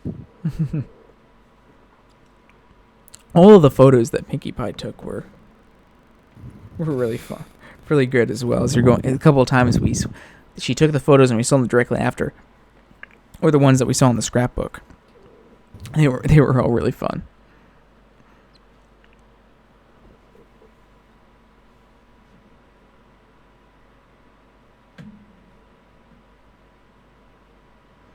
Oh, I can't get enough of that song. That whole song and the visuals that accompanied it were just so good. I think someone already posted we mentioned the Pinkie Pie duck face as well. I believe that was the first duck face in the show. One of many to come.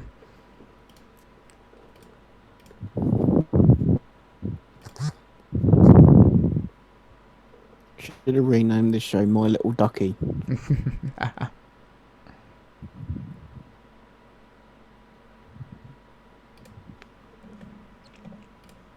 Oh God, Mr. Pan. Fucking hell. I am insanely disappointed that Applejack is not holding two things of Jack Daniels, though. That image is ruined for me. Ruined. At least she's got an Apple camera phone. Yeah, apples to the core. All 8 cores of the processor. Ha ha ha. That's a funny joke.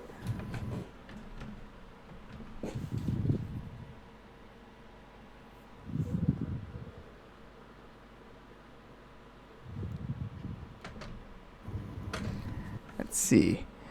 Okay, so we can move on. Speaking of the song, we can go ahead and move on to the song. And yeah, I definitely agree with everything that's been said so far about it. This is one of my favorite kind of Applejack related songs in the series. I really liked the Raise This Barn style, and I really liked that kind of hoedown style that it had, and it nailed that so well. But this one is a lot more of an earworm than that one was, and it's just so fun to listen to, so fun to sing along with, and just going through each of the apples and with Pinkie Pie getting that final verse in there as well. It's really fun to listen to, and they did a great job, of course, in the instrumentation and something that's kind of different for the show. We don't get a lot of this kind of more country music in the show. Really, the only thing we had before this would have been Raise This Barn, and it's more kind of bluegrass nature it had to it. But this one's really good. So here, I'll go ahead and I will get that instrumental queued up.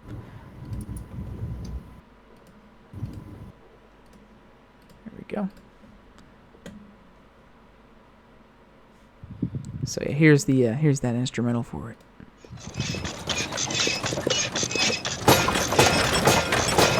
I think it's really liked here how all the sound effects and all the animation work are all in line with the beat of the song.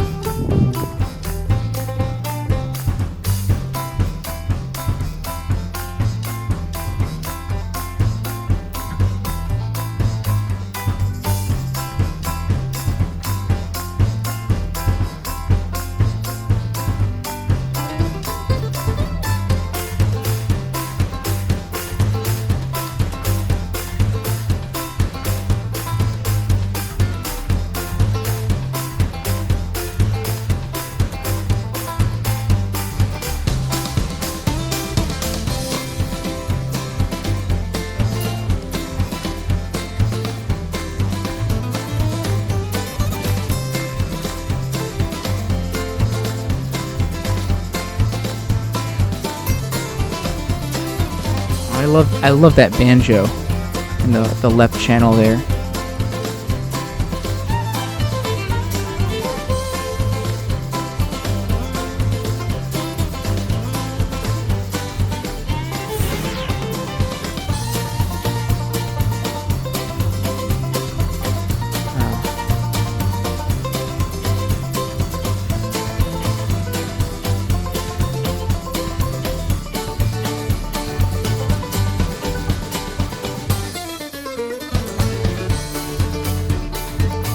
And right here, you can hear that little electronic thing in the channel here for Pinkie's part. One of her kind of signature instruments for her songs. It's a nice little addition.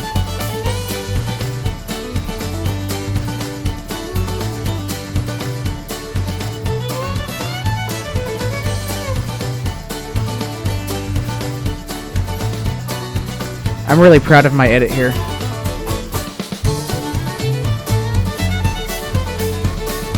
Here we get to this is the reprise.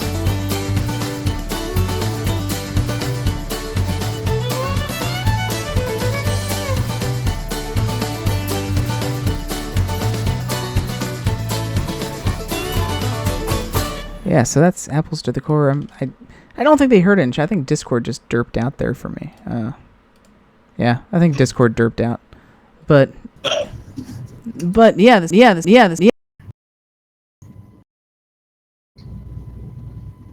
No, what?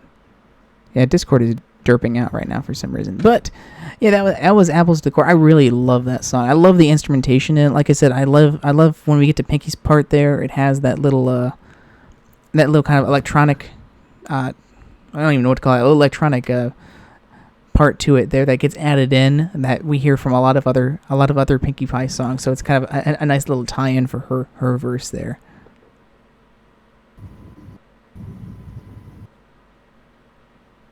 But you all heard me talking to the song. I don't think they couldn't hear it in Discord, but you guys should be able to hear me.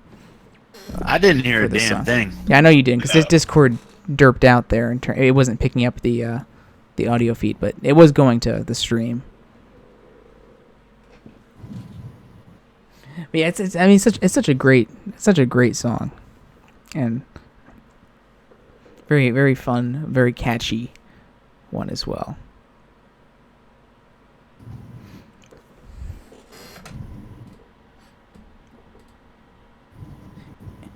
And yeah, the instrumentation was lovely.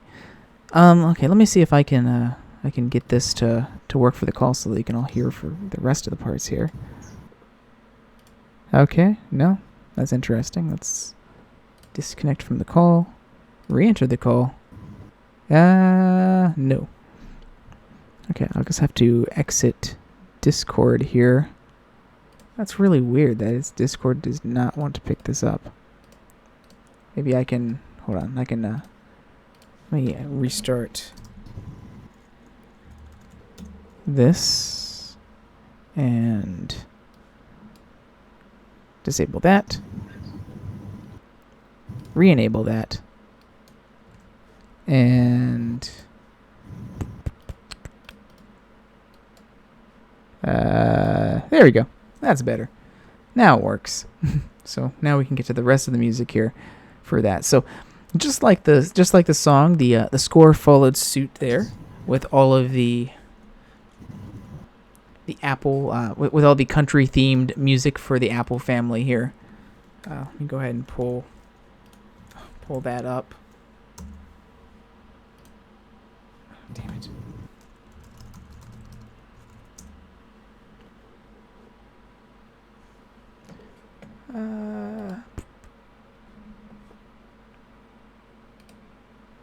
Should have pulled this up earlier, but I completely forgot.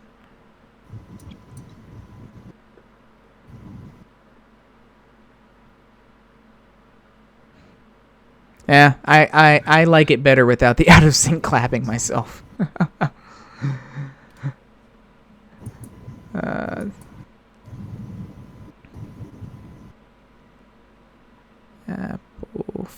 Pinkie Apple Pie. Oh man, just a few more episodes till Pinkie Pride. Okay, so let's go ahead. We'll get to the score. Like I said, obviously a lot of Apple family score and motifs throughout this episode, and a lot of very country sounding music in the score here. So here this one starts out with this thing. I believe this is a track that we continue to hear later on in the series as well. I believe it's first introduced in this episode here. So let me right here.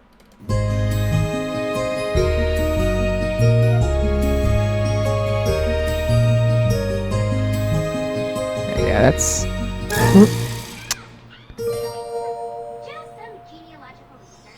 So that little theme at the beginning there has been used since then, and actually has had extended versions of it done in the score since this episode.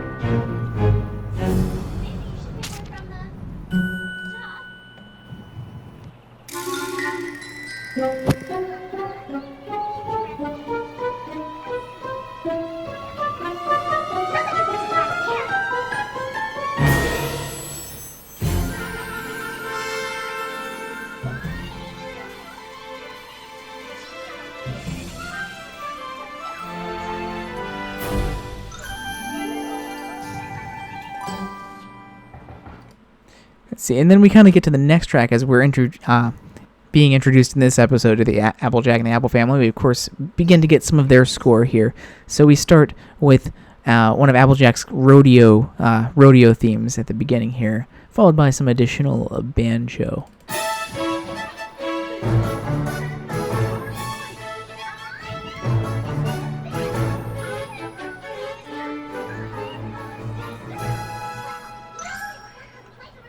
That's one of the older...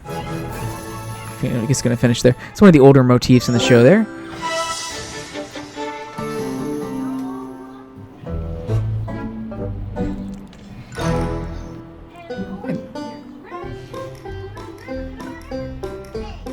Some more of the Apple family's motif here.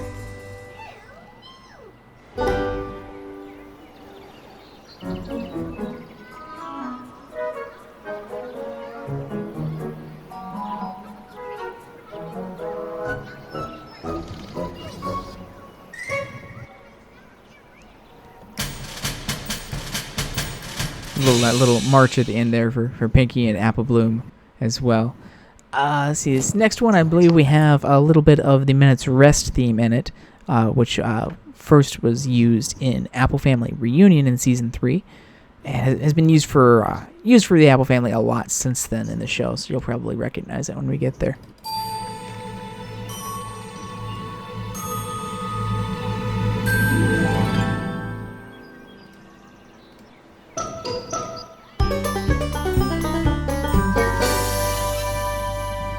Here it is.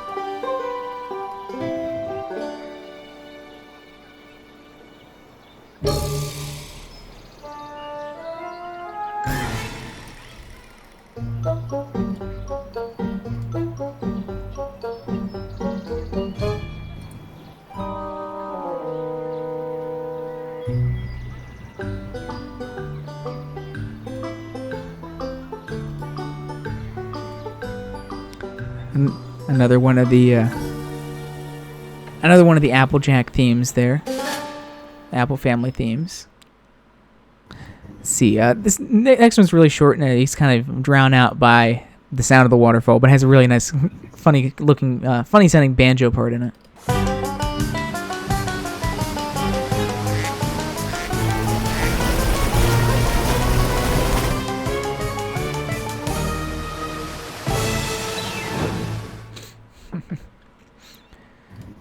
And finally we get to the, not finally, but next we get to the part where the Apple family are kind of discussing their issues and the problems they've had, and Pinkie comes back and, kind of delivers the moral for the episode here to them. So this one starts off with a very somber Apple family track.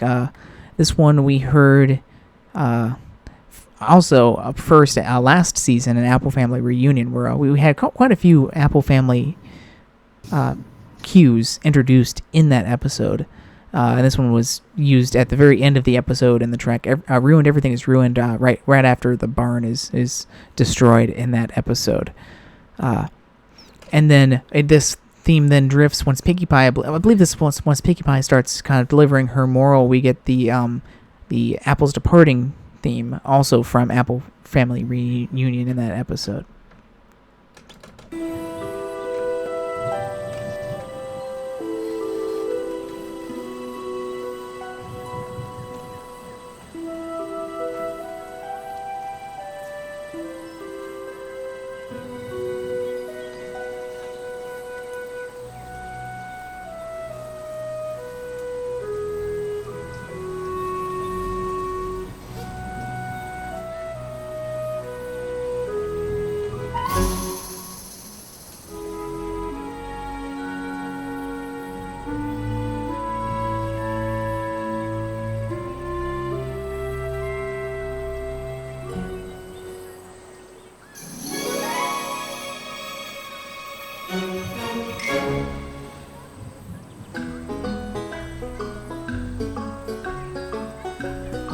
And there comes that banjo and woodblock theme at the end here.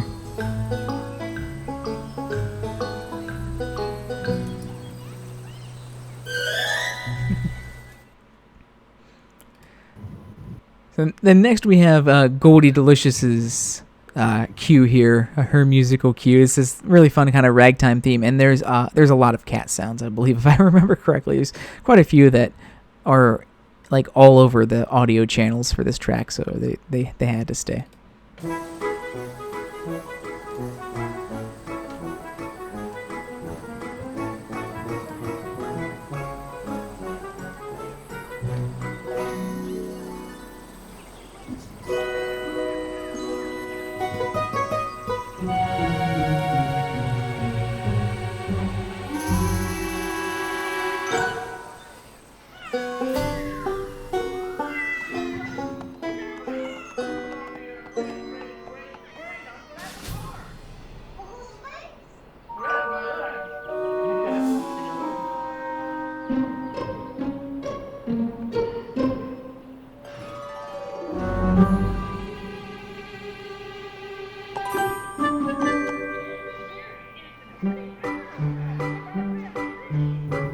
More of that ragtime cue there.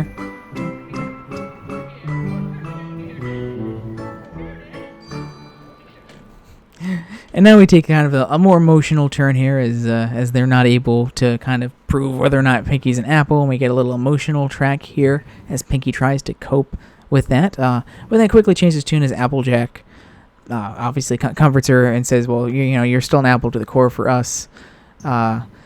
It has a really nice banjo theme that plays while Applejack is telling her that in this track.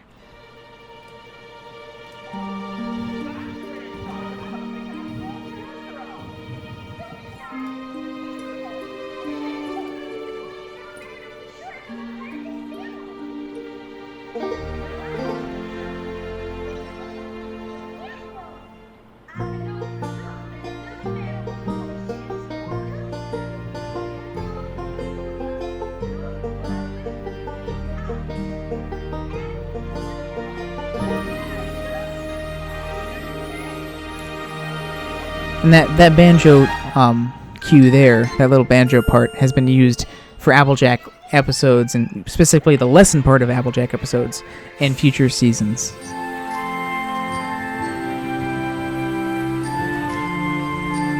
Even though we're not exactly at the end of the episode here, that little cue there at the end of that track traditionally ends Pinkie Pie episodes.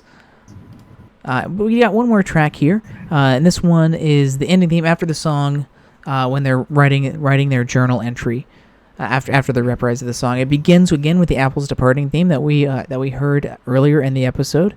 It has a little bit different instrumentation in this one as well. This one's a lot closer to the one that was in Apple Family Reunion.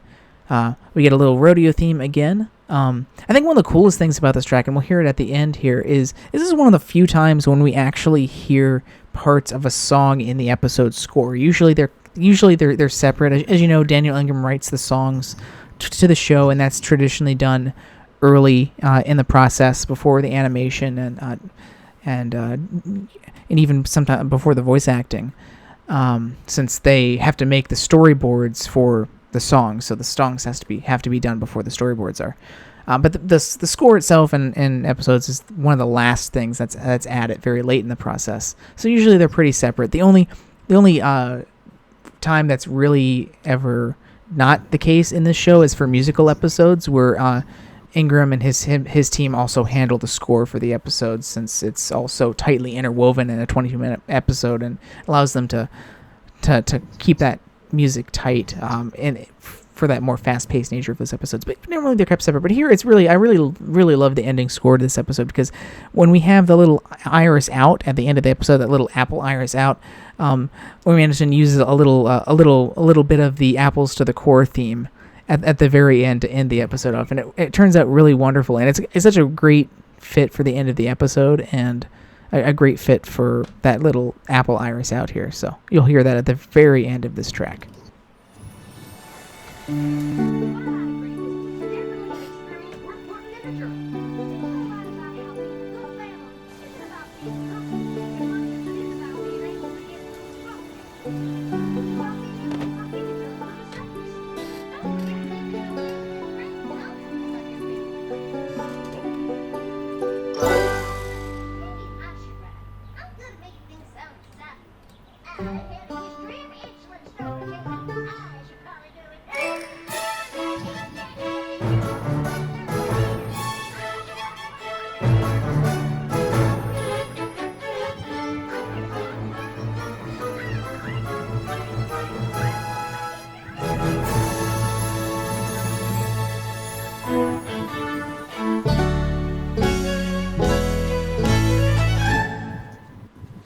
Nice little cherry on the top to end the episode out there before we get to the credits. So I really like that about it's probably my favorite thing musically about this episode, at least score wise. So that's all the score for this episode this week. So what did everyone think of the theme and the moral of the episode? I'll be right back. We're gonna get something for a second. There was a theme and a moral to this. I think pretty much the theme that we agreed on earlier was that family isn't just limited to blood, really. That's really the only moral I could think of on this particular issue, or this particular episode.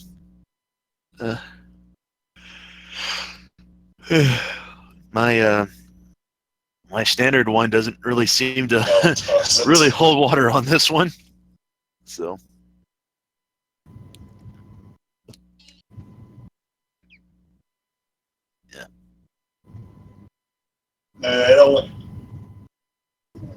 Yeah, right. Yeah. Actually, it does apply to one character. The eagle, don't be a dick and stop. Don't be a dick and quit at snatching random stuff of when it falls in the water. Okay, I'm back. I totally agree with that, or whatever was said.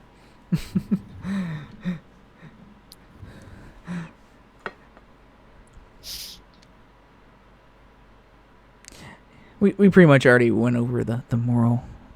Yeah. Yeah, exactly. Mm-hmm. Yeah, being a good family isn't about being as perfect as much as it is about being able to get through the rough patches together and being able to forgive each other for your mistakes. So, yeah. That makes perfect sense. Can't believe I didn't remember that. 10 out of 10. Oh. Mm-hmm.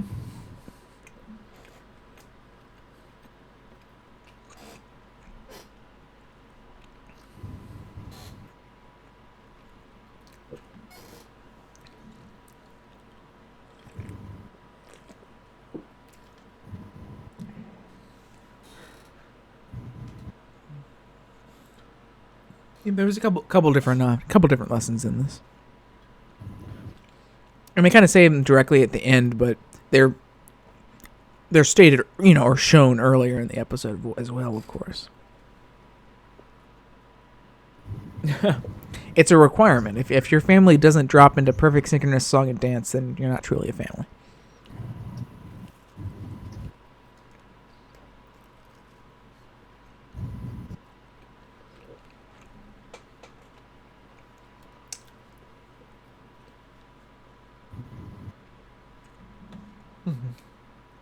So, what's everyone's favorite parts and any concerns anyone has lingering for the episode? The eagle. But I also have to mention I really love this song. It's one of the better songs of the season, in my opinion.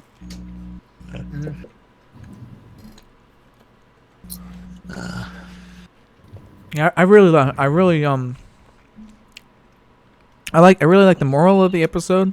But yeah, I think that for me, that definitely the highlight, the thing I remember most about this episode would be this song.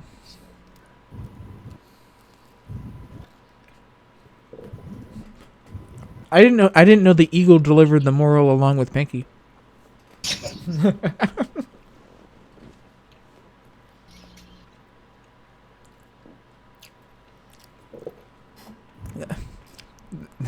The moral is don't leave stuff floating in a river. It's gonna get snatched up by a fucking eagle.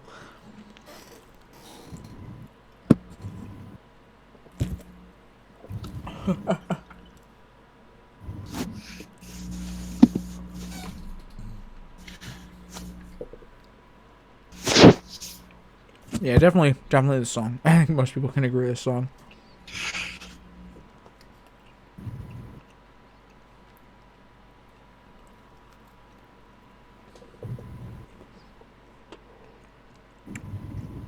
That would have actually been a great episode early on in the show. Back when we were still writing letters to the princess. Twilight's writing a letter. At the beginning of the episode, it starts with Twilight writing a friendship letter to Celestia, and then it gets snatched up by an eagle, and the whole episode is just her trying to get it back. That would have been great.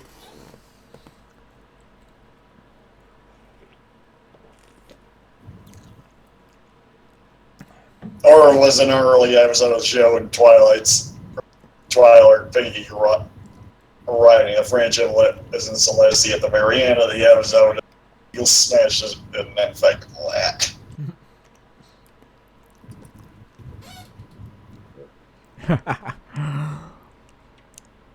Okay. Overall feelings? Any final thoughts, conclusions on the episode? I really like this particular episode.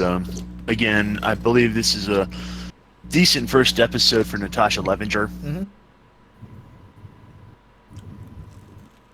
I mean, it's probably not the best episode of season 4, but there's a lot of competition.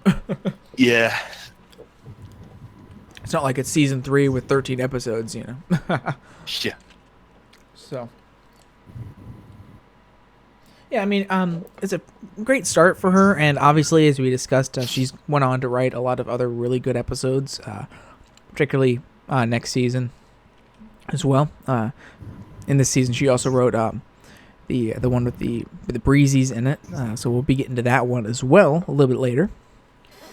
But it was a great first work. Not a ton happens, But it does two things that I really like. First thing, it was just a really fun episode to watch. It's fun to watch, even if all the episode is just the Apple family on this journey with Pinkie Pie arguing the whole time. It's enjoyable. You can argue that a lot of that's filler, but whatever. I've had it, really enjoyable.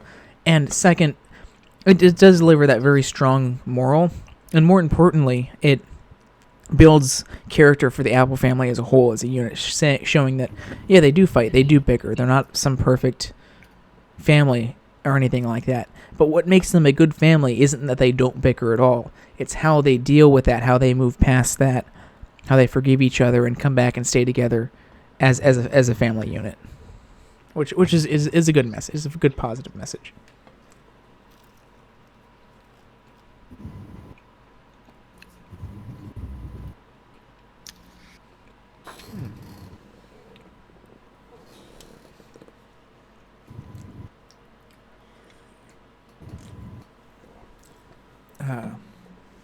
Pardon me while I also am eating food. I couldn't go any longer without something in my stomach.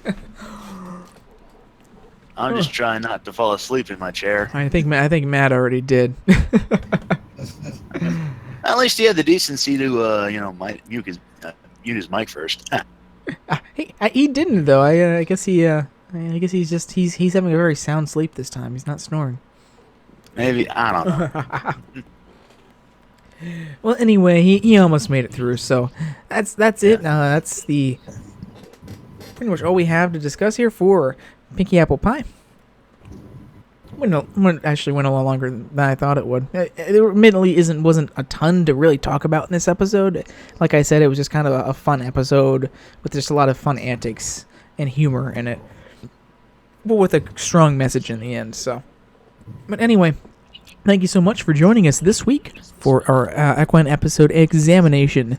And, of course, we will be, first off, before we get to that, a little bit sooner, this weekend, of course, CQ Riffs is back this weekend at 1 o'clock Eastern Standard Time, where we'll be having a little palate cleanser from last week's episode 100, or 2 weeks ago, episode 100 with Birdemic, where we saw all the shock and terror.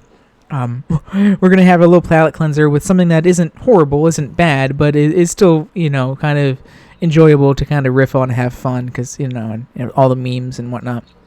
So we'll be watching a few episodes, a few of the more well-known and meme-tastic episodes of Lazy Town. Again, nothing horrible, but something that's still kind of fun to riff on, because of it's just the nature of it. So, okay, we're going to be a little bit lazy this Saturday and not do anything that horrible. But we'll be back to doing horrible stuff before too long. So anyway, that is this weekend on CQ Riffs. And of course, next week, it's too bad Matt is asleep right now, because next week we're going to be getting to Matt the Shadow Man's 100% favorite episode of the show, Rainbow Falls. It's everybody's favorite episode. Everyone's. It's just like Teen Titans, everyone's favorite show. Personally, I didn't want to mention it because we kind of moved past it. I was okay with the Appalicious one. I can understand people might be upset. It's a little too memey, but it was such a short little thing. I don't mind like short little shout outs to fandom things. And that really wasn't. It was a fandom thing that was made popular, but it wasn't something that was done by Tara Strong anyway, so it wasn't really a fandom thing. I don't know. It was Tara did first, and then the fandom. Yeah, so I don't know. It was something that was so small, such a small part of the episode. I didn't even really think to mention it. Anyway, we're past all that. So anyway, next week, Rainbow Falls, and I know this is a very hot discussion episode. Personally, it's hard. It's gonna be hard for me to do the episode, because I actually liked this episode. I know a lot of people don't. This is one of the episodes. There's a lot of episodes in the show where I come out of them not sure how I feel about them, and it takes another couple watch throughs to maybe get what the episode was going for, or maybe I like it again. Like for example, the episode this season, Flight to the Finish, was an episode that for some reason just I didn't really I didn't come up with a very yay, I like that episode attitude after it, but on subsequent rewatches, I really liked what it did. This was one Rainbow Falls was one at the end where I actually really liked it. I'm like, oh my gosh, this is one of my favorite episodes of the season right now. I'm going to be so happy to see everyone discussing this episode because I really liked it, and everyone else, it's going to be so fun to see everyone else, saying everything they liked about this episode. And then no one liked it. So I don't know. I really enjoyed Rainbow Falls, and I know a lot of people don't, and I get some of the reasons, but and I know Matt is one of the ones that really doesn't like it, so hopefully he'll be able to make it next week. Probably have a little heated debate at some points about it. I don't know. It's really one of my favorite episodes. I think it's a great Rainbow Dash episode. It's a great key episode. But we'll get there next week when we'll be able to kind of all talk about that and what we like, what we don't like about Rainbow Falls. So anyway, thank you so much for joining us for all this today, everyone. And we will see you this weekend at 1 p.m. for CQ Riffs. So, okay, see you, everyone. Bye-bye. All right. Take care, folks. Later.